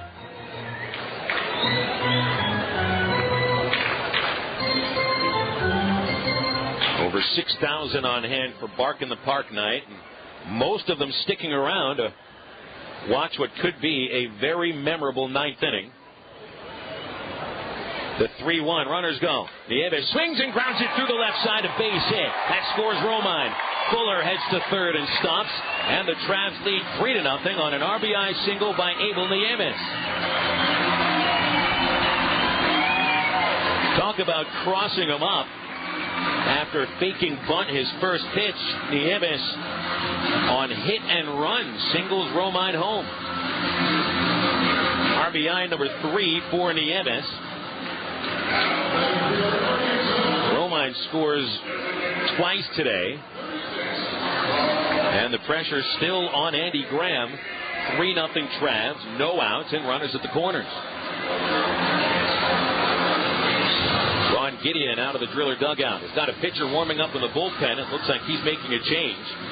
Now, certainly you don't mind the Travs scoring here in the 8th inning, but you don't want Ryan Brasier to get a little stiff in the dugout. He'll be sitting there for a while as the Travs have the beginnings of a big rally going on here.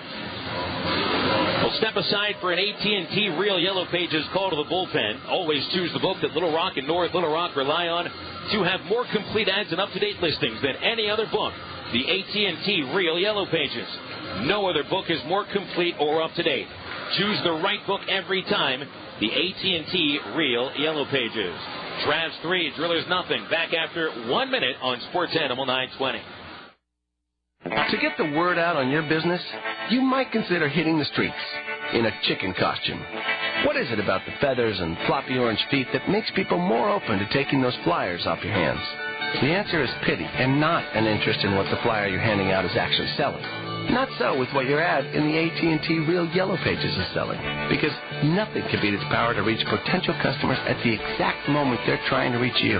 The AT&T Real Yellow Pages. To advertise, call 1-800-GET-REAL. One thing you can always count on when you're at an Arkansas Travelers baseball game is good feelings.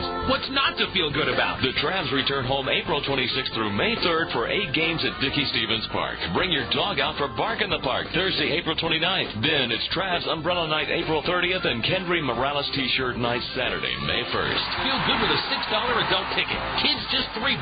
Call 664-1555 or go to Travs.com. Travs baseball sure feels good.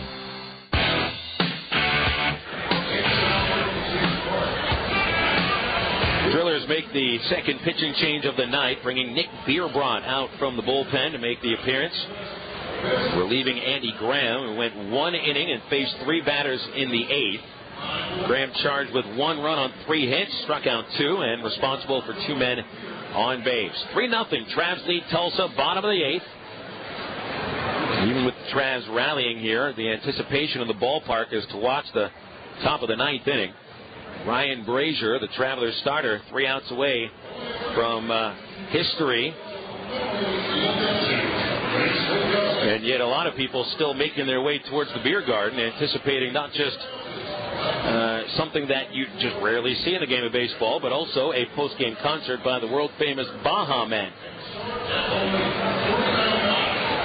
So it's Bierbrot who suffered the loss in the first game of the series. He suffered the loss in the second game of the series, allowing the game-winning hit in the 9th inning to Jeremy Moore. He comes in after 1 day of rest, 9th appearance. Bierbrot has an 0-1 record with an ERA at 3. 31-year-old from Tierra Verde, Florida. Bierbrot pitching professionally since the 1996 season when he was the first-round draft choice of the Arizona Diamondbacks. Paul Mack McAnulty will bat against Bierbrot with Clay Fuller at third base and Abel Nieves at first. Nieves with the RBI, driving in Andrew Romine. McAnulty is 2 for 3 with a pair of singles and 1 run batted in. Bierbrot from the stretch, a pickoff throw to first, and back in as Nieves. 3 singles to start this inning in a row. Travs had gone the previous 2 innings without a base hit. And McAnulty waiting on Bierbrot. First pitch coming. A swing and a pop-up. Stays in play left side. Nazario gives way to third base. And Perez, right next to Fuller at third base, makes the catch. And McAnulty pops out for a second time. And here comes Julio Perez.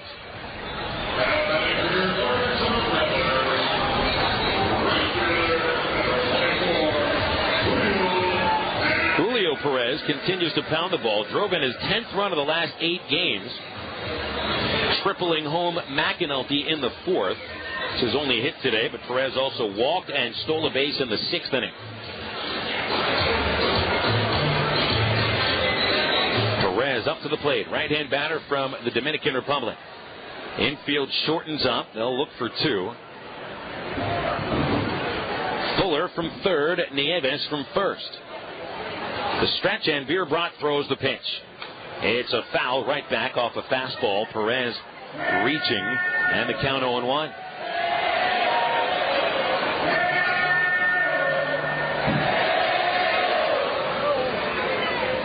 Perez's triple in the 4th had drove in the second Traveler run. They get a run here in the 8th. Nieves singles in Romine. Short leads by the runners as Bierbrot ready with an 0-1 pitch. Swing and a foul back. A good fastball from Bierbrot. He's around the knees on the outside half of the plate, and the count 0-2. You see the Tulsa bus rolling past the scoreboard on Willow Street, now making the right turn onto Riverfront. They always try to arrive when we get towards the last couple of innings. One of the rare buses that actually doesn't stay in the parking lot throughout the entire game. 0-2 count on Perez. And a throw to first base, so that'll allow Nieves to get back in.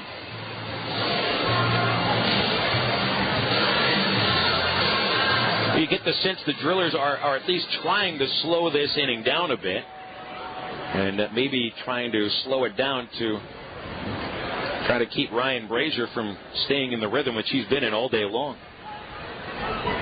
Here's another 0-2, and Perez with a foul tip, a huge swing even on a 2-strike count. So 3 pitches and 3 foul balls by Perez. Travs 3, Drillers nothing, bottom of the 8th. Looking for their 6th consecutive win. The team's longest winning streak in the 2009 season was 4. They're already one better than that. Julio Perez has fouled off 3 in a row. Bierbrot will aim inside. Here's the pitch. A fastball high. 1-2 the count on Perez.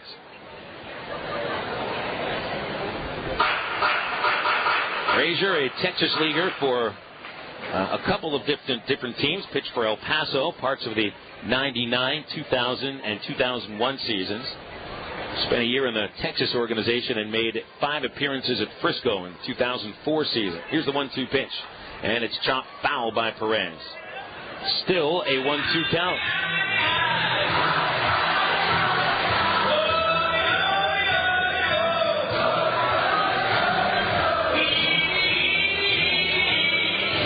Bierbrot, the first-round draft choice of the Arizona Diamondbacks in the 1996 draft. He was the 30th overall pick that year.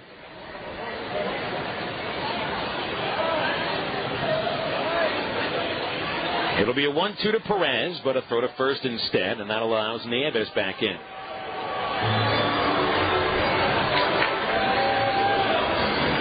Bierbrot, in fact, was the first ever draft choice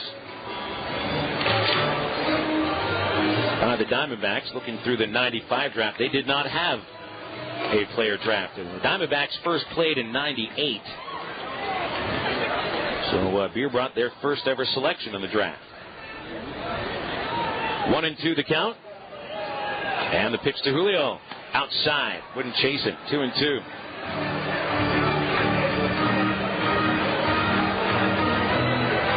Of course, the Diamondbacks entered the world of Major League Baseball as an expansion team along with the Tampa Bay Rays. Here's the pitch, and Perez foul tips back to the screen. This is a lengthy at-bat for the traveler right fielder.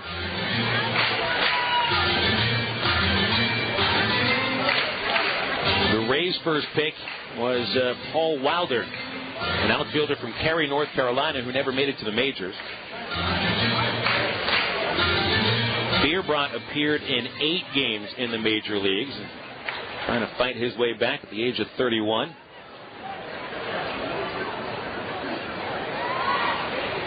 Perez reaches out, hits a fly ball to shallow center. Looks like Fuller's going to tag. The catch made by Jackson. Here comes the throw, and it is not in time. Sacrifice fly by Julio Perez will drive in the Travs' 4th run, and it's 4-0. Great at-bat by Julio.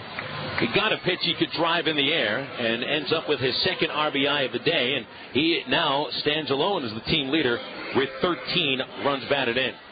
Let's look ahead of the Drillers' 9th with 2 outs in the Travs' 8th. The 8, 9, and 1 hitters are scheduled. Repic, Nazario, and Anthony Jackson.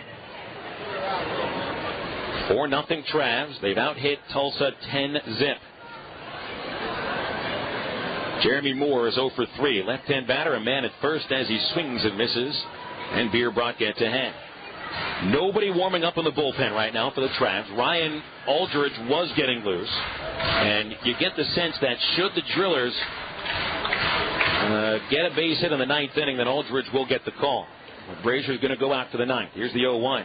Inside corner, strike 2 call.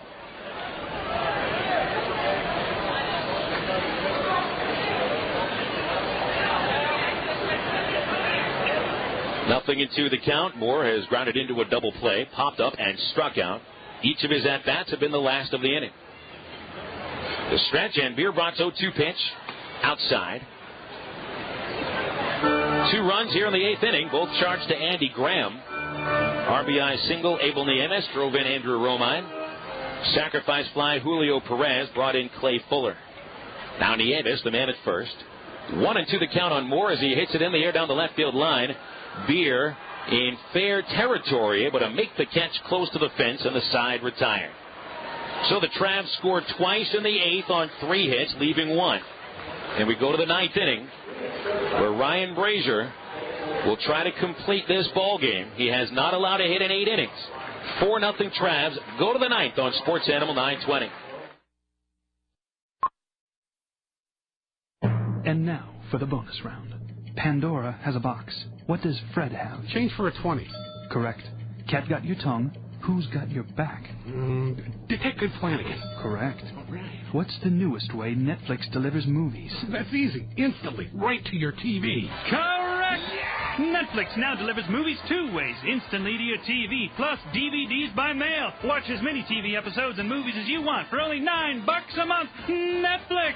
See terms of use. Attention business owners and individuals who owe the IRS. Open your player now for important information that can protect your financial future. Do you owe the IRS thousands of dollars in back taxes? You need aggressive representation. Call Certified Tax now at 800-985-5020 and speak to one of our tax attorneys, enrolled agents, or tax professionals who specialize in tax liens, back taxes, tax debt, wage garnishment, and collections. We won't waste a minute helping you with your tax problems. We'll be on the phone with the IRS within 30 minutes of you becoming a client. We know the tax laws and we act fast. Call today for your free, no-obligation consultation. 800-985-5020. Find the peace of mind knowing the IRS will not be knocking on your door. Protect your home, business, and family today. Remember, we'll be on the phone with the IRS within 30 minutes of you becoming a client. That's guaranteed. Call 800-985-5020 or open your player and click on the banner now. Start protecting your financial future today. Again, call us Certified Tax at 800-985-5020. That's 800-985-5020.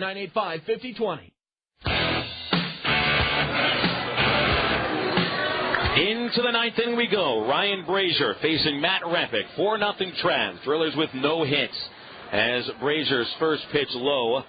He's retired 13 in a row. The last Tulsa batter to reach, a 4th inning walk to Jeff Kindle.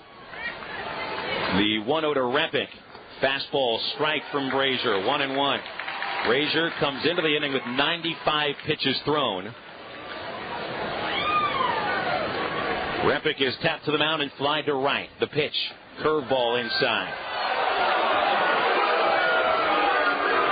Such reactions from the crowd. What do you think they want to see tonight? Here's the 2-1 pitch. Fastball just missed outside. And Repick hitting ahead in the count now, 3-1. It's been so rare for a Tulsa batter to be ahead of Brasier today.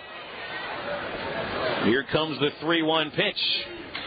Broken back, ground ball to Brosman. The third baseman's got it, and he gets the out. 1 away. 14 in a row retired by Brasier.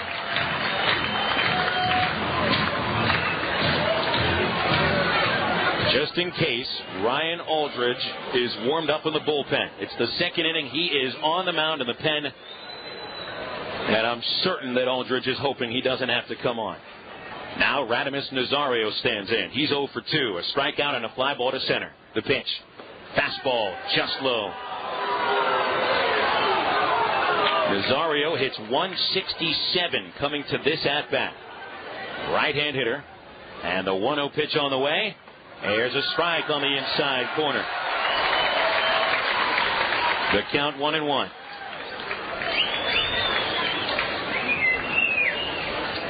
Next pitch. Slider stayed high.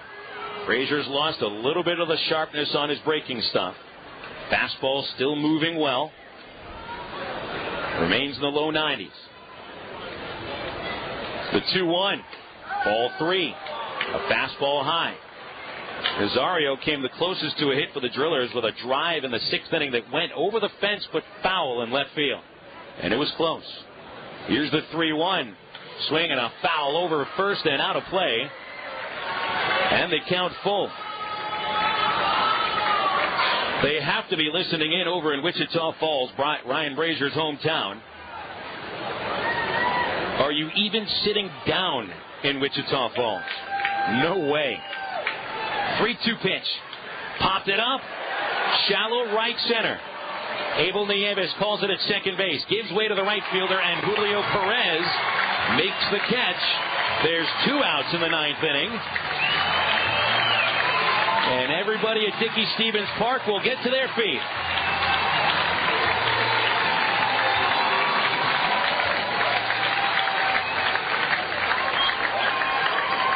At the top of the batting order is Anthony Jackson, a very speedy switch-hitting center fielder. He's flied to left, grounded to first, and popped up a bunt.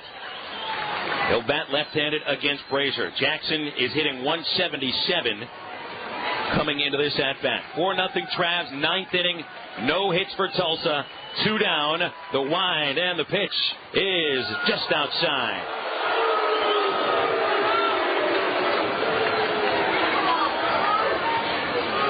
Third baseman Brosman up to the grass.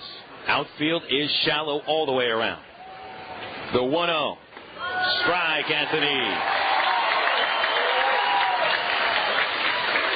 1 ball, 1 strike to Anthony Jackson. Brazier's 1-1 pitch. Strike 2, inside corner. A fastball right on the black.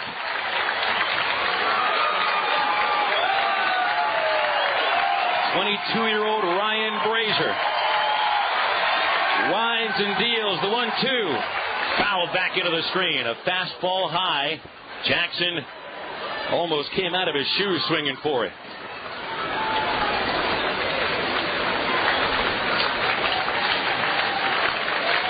Brazier's thrown 110 pitches. And the 111th pitch. Ground ball to second base. Abel Nieves has it. The throw. Ryan Brasier has thrown a no-hitter. He is mobbed on the infield grass by his teammates. And you can put it in the books. The Travs 4 the Drillers nothing, and Ryan Brasier has completed a 9-inning, no-hit, no-run game. Absolutely amazing. Ryan Brasier, in just the 18th start of his professional career, has done something which some pitchers might go their entire lives, starting a game and never do it. How do you like that? A no-hitter at Dickey-Stephens Park, the first one in this ballpark's history. And, boy, hey, folks, the last time that a pitcher in the Texas League threw a complete game no-hitter, it was former Traveler Chuy Mendoza in 2002, throwing a 9-inning no-hit game at Tulsa. And what is it, about 9 years later, it's Ryan Brasier that pulls the trick. What an amazing achievement by Ryan Brasier. Travs win their 6th in a row, and they're still in their feet here at Dickey-Stephens Park. Ryan Brasier picks up the victory, and a day that neither he nor anybody else at Dickey-Stephens Park will ever forget. We got to take a break. We'll come back with the totals, and hopefully Ryan Brasier standing by with R.J. Hawk. This has been Traveler Baseball on Sports Animal 920. Thousands of listeners have discovered IncomeAtHome55.com. I used to work more than 70 hours a week just to make ends meet. I wanted a good income, but I wanted to earn it from home and raise my own kids. It didn't make sense to me to have kids and then pay somebody else to raise them. And within a year, I was able to quit my job, and I absolutely love our new life together. Ask yourself, what would job security and a steady income mean in your life? I heard about this on the radio and got started part-time. And by the end of our first year, we were netting $8,000 per month. Thousands of listeners have discovered IncomeAtHome55.com. Don't miss this opportunity. And check out our $1,000 giveaway at IncomeAtHome55.com. IncomeAtHome55.com. That's IncomeAtHome55.com. The earnings of the individuals are not necessarily representative of the income, if any, that you can or will earn through your participation in this opportunity. Well, the first no-hitter thrown by an Arkansas Traveler since 2002. Ryan Brasier is the hero tonight at Dickey-Stephens Park. As you come on to the Miller Lite postgame show, Travs win 4-0. Fans congregating at Hookslide Corner waiting for the Baja Men concert to begin. Ryan Brasier is still in the dugout after getting mobbed by his teammates and then heading back onto the bench to celebrate was a tremendous achievement. The 6th win in a row would usually be enough, right? But on this night where Ryan Brasier throws the first complete game 9-inning no-hitter in the Texas League since 2002, it seems to be a little bit more special than just a 6th consecutive win. Let's take a look at the unofficial totals for today's game. The Drillers, no runs, no hits, 1 error. They stranded 1 runner. The Travs, 4 runs, 10 hits, no errors, and they stranded 5. The win, of course, goes to Brasier. Ryan, 9 innings of no-hit ball, 2 walks, 3 strikeouts. He threw 111 pitches, 75 for strikes. Keith Weezer takes the loss. He falls to 1-2.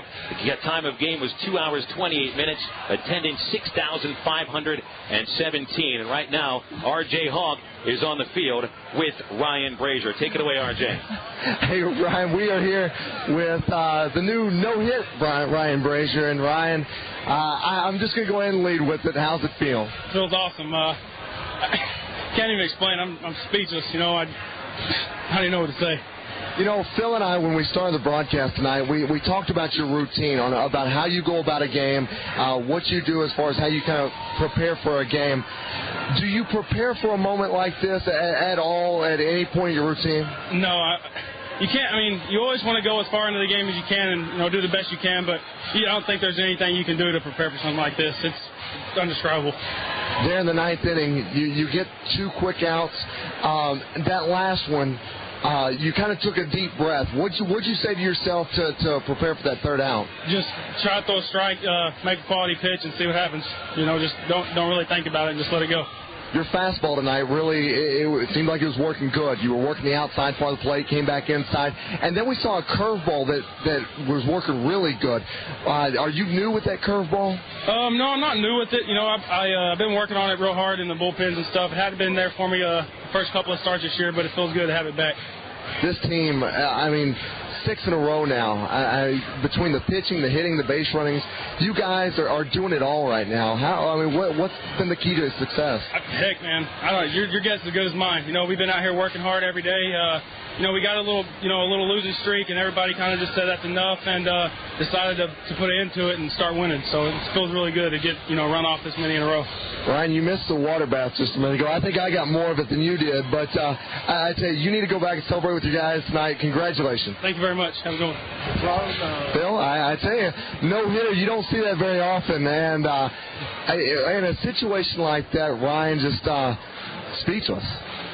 And I think that's probably the best way to look at it. You really can't plan for a moment like that, but if you just heard maybe the little bit of the quiver in Brazier's voice, you can tell obviously this is a day that he'll never forget. He could go pitch 20 years in the major leagues, win 200 games, and he might not ever have a day where everything was working like it did tonight. Well, and yeah, you no matter any time, that's a feat that a lot of guys wish to have when you're a pitcher. And in fact, I remember some Hall of Fame baseball players say one time, I've won a couple World Series, but I always will remember that no-hitter. Yeah, absolutely. So congrats going out to Ryan Brasier and the Arkansas Travelers. It's now half a dozen wins in a row.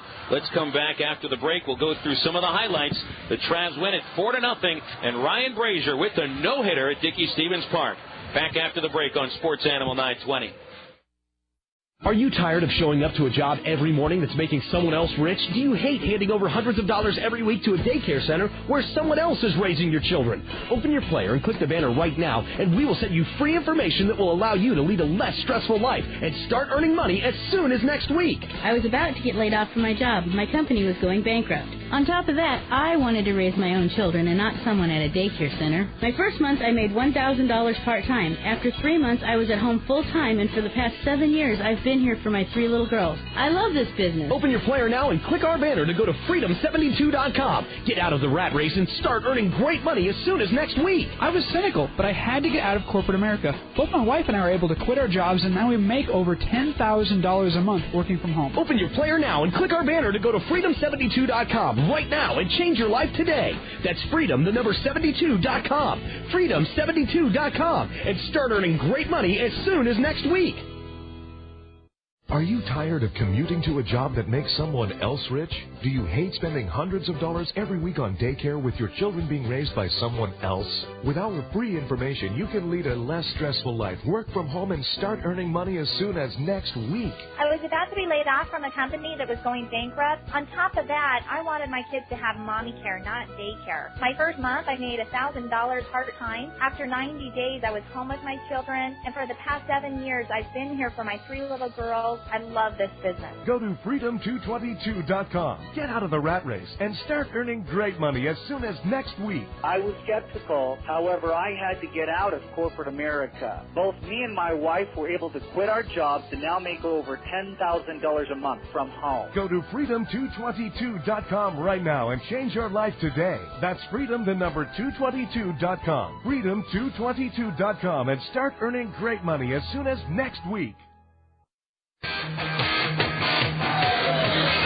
What a day at Dickey-Stephens Park. Folks, coming into the broadcast, I think we told you a couple of times that this would be a unique day, and we thought it would be because there were dogs at the ballpark let in for free with their human owners, and with the Baja Men concert about to get underway. We thought that would be enough, and a beautiful night for baseball as well.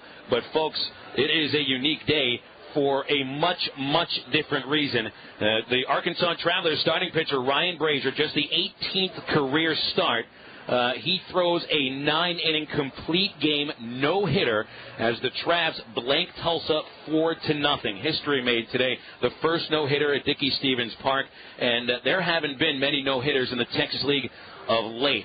You would have to look back to the 2000 2005 season, the last time there was even a no-hitter at all thrown, and it was in a perfect game combined by three pitchers. The Frisco Rough Riders, A.J. Murray, Steve Carsey, and Scott Feldman combined to no-hit Corpus Christi in a combined perfect game. Pretty good. But, again, that was combined, and not to take away anything of that achievement, it's really much more impressive when one pitcher pulls the trick.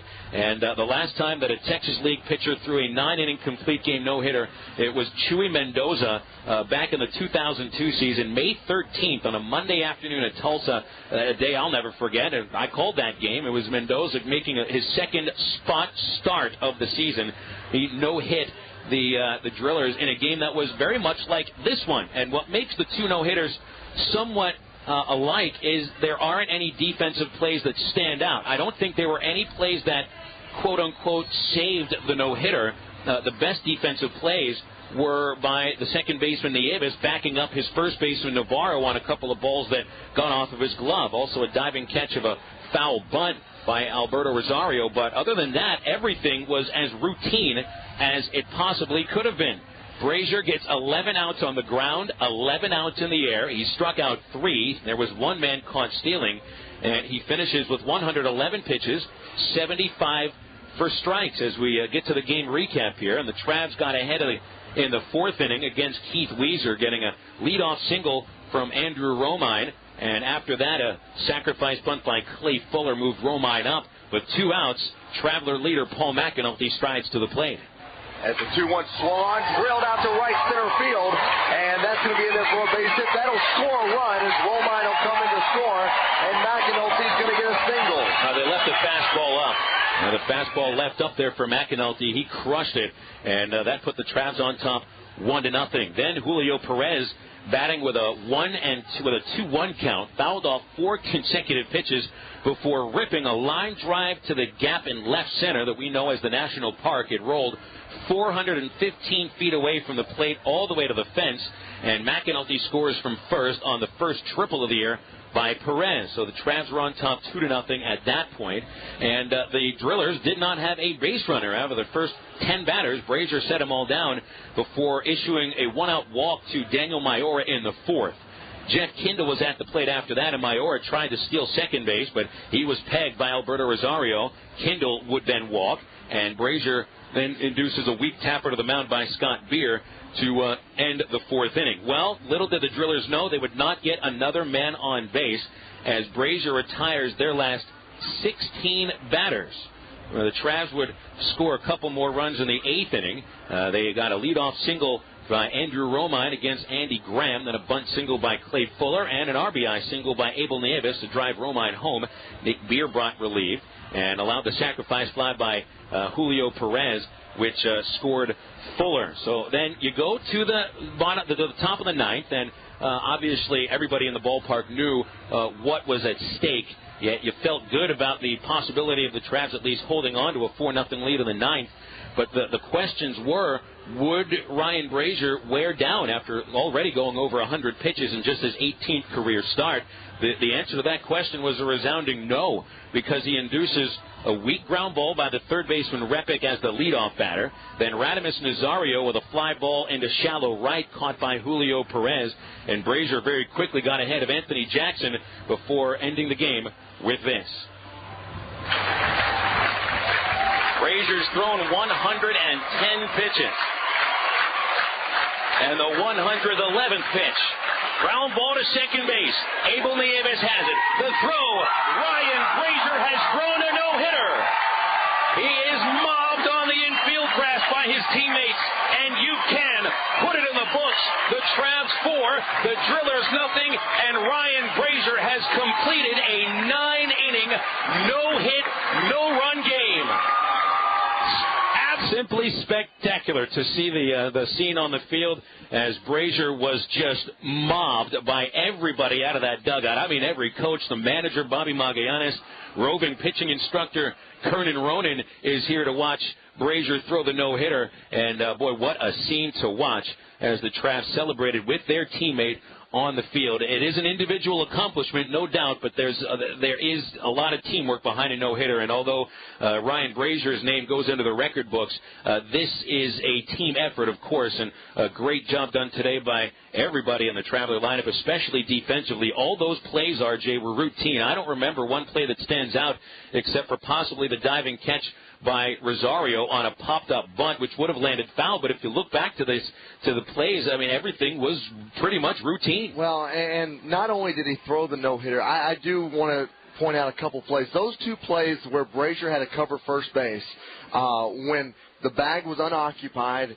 and either Abel Nieves or somebody was over in that area, and he flipped it to Brasier. So, I mean, he did his work not only on the mound but in the field as well. And those two plays right there, I think, were kind of the change. You kind of knew something was going to happen by those two plays because a lot of times it's not going to get made. That play is not going to get made, and he put out a full effort tonight. Yeah, really, it's not the word that we might use on a broadcast very often, but let's just be honest. That was pretty cool. No, it was really cool. And the funny thing about it all, this is my first no-hitter to be a part of. And as I went down in the 8th inning, and I was walking amongst the crowd, and you should have felt the energy that was just in the crowd. Everybody's talking, hey, you got a no-hitter going right now. I had people asking me, have you had any walks yet? Is it going to be a perfect game?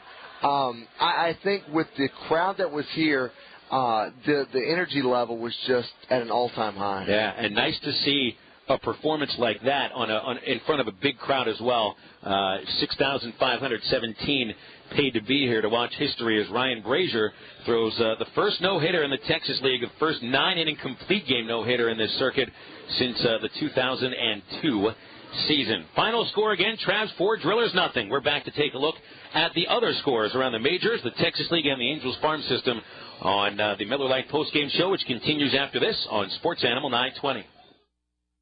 Thousands of listeners have discovered IncomeAtHome55.com. I used to work more than 70 hours a week just to make ends meet. I wanted a good income, but I wanted to earn it from home and raise my own kids. It didn't make sense to me to have kids and then pay somebody else to raise them. And within a year, I was able to quit my job, and I absolutely love our new life together. Ask yourself, what would job security and a steady income mean in your life? I heard about this on the radio and got started part-time. And by the end of our first year, we were netting $8,000 per month. Thousands of listeners have discovered IncomeAtHome55.com. Don't miss this opportunity. And check out our $1,000 giveaway at IncomeAtHome55.com. IncomeAtHome55.com. That's IncomeAtHome55.com. The earnings of the individuals are not necessarily representative of the income, if any, that you can or will earn through your participation in this opportunity.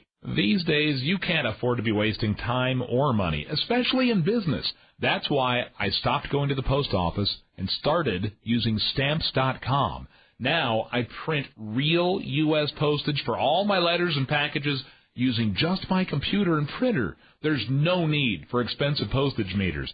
It's like having the post office right here in my office. No more waiting in line, no more wasting gas driving to the post office, and now you can start saving time and money too. Just go to 11stamps.com and you'll get a no-risk 4-week trial plus a $100 bonus offer including free postage, but only if you go to 11stamps.com. That's the number 11stamps.com. Save time and money instantly at 11stamps.com. This really is a no-brainer. So get your 4-week no-risk trial and your $100 bonus offer, including free postage, at 11stamps.com. Your hometown sports station, AM 920 KARN Little Rock. All sports, all the time.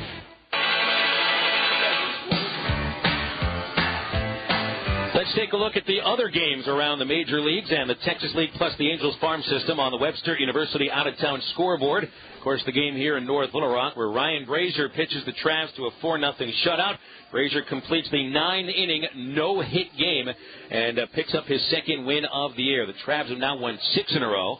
And let's see what happened at Springfield. Right now it's Northwest Arkansas hammering away. The Naturals scored 7 times in the top of the 9th to break a tie score, and they have a 9-2 lead at Springfield with the Cardinals batting in the bottom of the ninth. The Travs stand 3 games out of first behind Springfield, 2 games out of second, and suddenly things are starting to get much more tightly packed in the North Division. Over in the South Division, final out of Corpus Christi, Midland picks up their 3rd straight win, 5-3, defeating the Hooks. The winning pitcher was Ben Hornbeck, improves to 1-1. Sergio Perez, the loss, he is 2-1. And with Midland picking up the victory, and San Antonio and Frisco have played 9 scoreless innings at Dr. Pepper Ballpark. Right now the Rough Riders batting, and it is still a 0-0 game. Checking games around the Angels minor leagues, AAA Salt Lake rained out. It's the 3rd straight rain out for the Bees. Meanwhile, down at Single A, it was Cedar Rapids breaking a losing streak, beating Clinton 7-5. And the Rancho Cucamonga Quakes in the California League lead High Desert in the bottom of the 3rd, 3-0. 10 games around the majors, and first in the American League, it was the Minnesota Twins shut out by the Tigers in Detroit, 3-0 on 4 hits. Dontrell Willis picks up the win, improving to 1-1. He beats Carl Pavano, who falls to 3-2, and the save to Jose Valverde, who saved his 7th game of the year. The White Sox over Texas 7-5. White Sox final 6 runs came in the last 3 innings. 2 homers by Paul Konerko, now leading the majors with 10. Gavin Floyd gets the win. The loss to former Traveler Darren O'Day. Justin Smoke, former Rough Rider first baseman, hit his first home run in the major leagues. New York blinks the Orioles 4-0 with A.J. Burnett completing the 3-hit shutout to improve to 3-0, and Yankee second baseman Robinson Cano hit his 7th and 8th home runs. From Toronto, it was the Blue Jays over the Oakland Athletics 6-3. Former Round Rock Express catcher John Buck is the first major leaguer with 3 homers in a game in 2010, his 2nd, 3rd, and 4th, while Travis Snyder added another home run. Ricky Romero the win, he's 2-1. Justin Duke sure took the loss, he also is 2-1. And the former Traveler right-hander Kevin Gregg came on to save his 6th for the Blue Jays. Tampa Bay crushes Kansas City 11-1 at Tropicana Field. Matt Garza the win, he's 4-1. Luke Hochevar the loss, 2-1, and the only run for Kansas City scored on a homer by former Traveler Alberto Callaspo. In the National League, these finals, Cincinnati over the Astros 4-2 in Houston, with Joey Votto and Jay Bruce going deep each. Bronson Arroyo wins his first game of the year, defeating Roy Oswalt, and Francisco Cordero saved his 8th. Meanwhile, Houston outfielder Hunter Pence, formerly of the Corpus Christi Hooks, hit his 2nd home run. All Arizona today at Wrigley Field as the Snakes crush the Cubs 13-5. Arizona had a 5-run inning and a 7-run rally. They had 4 home runs at Wrigley today, 2 of them by Adam LaRoche, his 3rd and 4th. Kelly Johnson with his National League leading 9th. Chris Snyder added his 3rd. Cubs got a homer from Koski Fukudomi. It was his 4th of the year. The win went to Ian Kennedy. Diamondback lefty is 1-1. Ted Lilly the loss. He also is 1-1. St. Louis sends the Atlanta Braves to a 9th consecutive loss as the Redbirds beat them 10-4 at Busch. David Freese and Tyler Green, each with their first home runs for St. Louis, while Jason Hayward added his 5th for the ATL. Adam Wainwright the win. He's 4-1. Jair Jurgens 0-3 with the Braves as the losing pitcher today. 2 games out west in the National League in the middle innings. Top of the 4th at San Diego. Brewers and Padres 0-0. And the Pirates with 2 runs in the first lead at Dodger Stadium 2-0. Right now LA batting in the bottom of the 3rd. All those scores brought to you by Webster University with graduate degree programs for adults online at webster.edu/ARK. Again, that website, webster.edu/ARK. History at Dickey Stevens Park tonight. The Travs shut out Tulsa 4-0, and Ryan Brasier completes the 9-inning no-hitter. We'll come back to wrap up the broadcast and set up the series opener with Northwest Arkansas, which is tomorrow, and that's next on Sports Animal 920.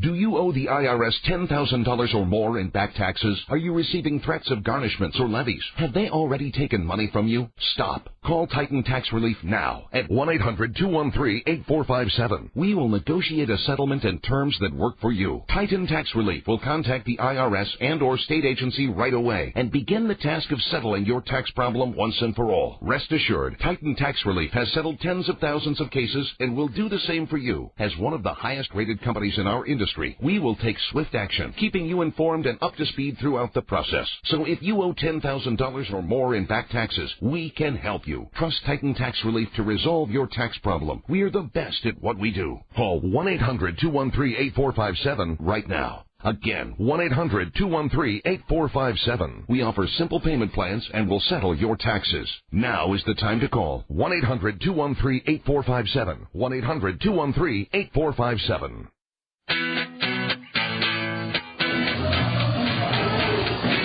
Well, fans, there truly is nothing in the game of baseball or even in the world of sports like a 9-inning complete game no-hitter. And today, if you are at Dickey-Stephens Park, save that stub. That is one that you want to keep. And if you come out to more games this year, get it signed by Brasier. He's a really nice guy. Somewhat quiet if you heard the post-game interview with R.J. Hawk.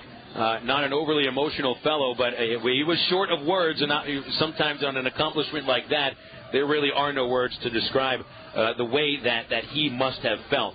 Ryan Brasier with the first Traveler no-hitter since 2002 when Chuy Mendoza pulled the trick at Tulsa. So, in fact, the last two Travs no-hitters have come against this Tulsa Driller club. But that Tulsa Driller club was a Texas Rangers AA affiliate. This is a Rockies AA affiliate that gets no hit today.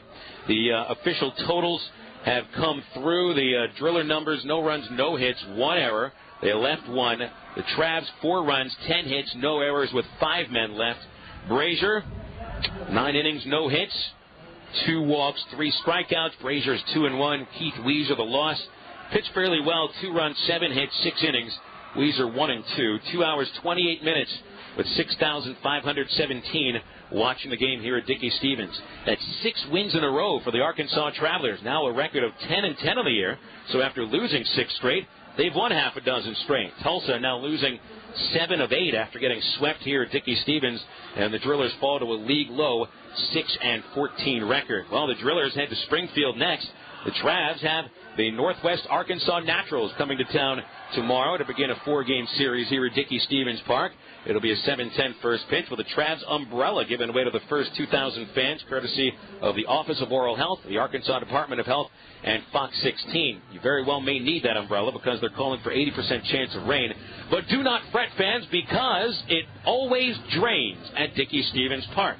Tim Kiley makes the start for the Travs, coming on 2-2 with a 7.52 ERA, and Northwest Arkansas sends last year's first 2 years ago first-round draft choice of the Kansas City Royals left-hander Michael Montgomery will make his AA debut, and Montgomery at single-A Wilmington was 2-0 with an ERA at 1.09. 7:10 first pitch tomorrow. The gates open at 6:10, and we'll get you on the air at 6:50 with the Coca-Cola pregame show. So, for R.J. Hawk and Lance Larkin back to the studios, and Ryan Brasier and everybody with the Arkansas Travelers, thank you so much for tuning in tonight. This is a game that if you listen to it or you attended, you'll never forget. Write it down in your books, folks. Thursday, April 29th, 2010, the first no-hitter in the history of Dickey-Stephens Park, and it was thrown by Ryan Brasier. Travs 4, Drillers nothing. Phil Elson signing off from Dickey-Stephens Park, and fans, don't forget, even with history made tonight, it's still only a game, and we'll talk baseball again tomorrow night. The Home Depot has made a special buy on perennials. Right now, 1-quart containers are just $5 for $10, so you can add a lot of color to your backyard without taking much money out of your back pocket or time out of your weekend. Plus, they come back every year on their own. Gardening doesn't get much easier than that. So stock up on perennials, now just $5 for $10. More saving, more doing. That's the power of the Home Depot. Valid from May 2nd, U.S. only, limit 20 per customer. See store for details. Are you tired of commuting to a job that makes someone else rich? Do you hate spending hundreds of dollars every week on daycare with your children being raised by someone else? With our free information, you can lead a less stressful life, work from home, and start earning money as soon as next week. I was about to be laid off from a company that was going bankrupt. On top of that, I wanted my kids to have mommy care, not daycare. My first month, I made $1,000 part-time. After 90 days, I was home with my children, and for the past 7 years, I've been here for my 3 little girls girls. I love this business. Go to freedom222.com. Get out of the rat race and start earning great money as soon as next week. I was skeptical. However, I had to get out of corporate America. Both me and my wife were able to quit our jobs and now make over $10,000 a month from home. Go to freedom222.com right now and change your life today. That's freedom222.com. Freedom222.com and start earning great money as soon as next week. Thank you for listening to Arkansas Traveler Baseball on Sports Animal 920. Today's broadcast was brought to you by Miller Lite, the AT&T Real Yellow Pages, Webster University, and by Coca-Cola. Remember, every Traps game is right here on Sports Animal 920.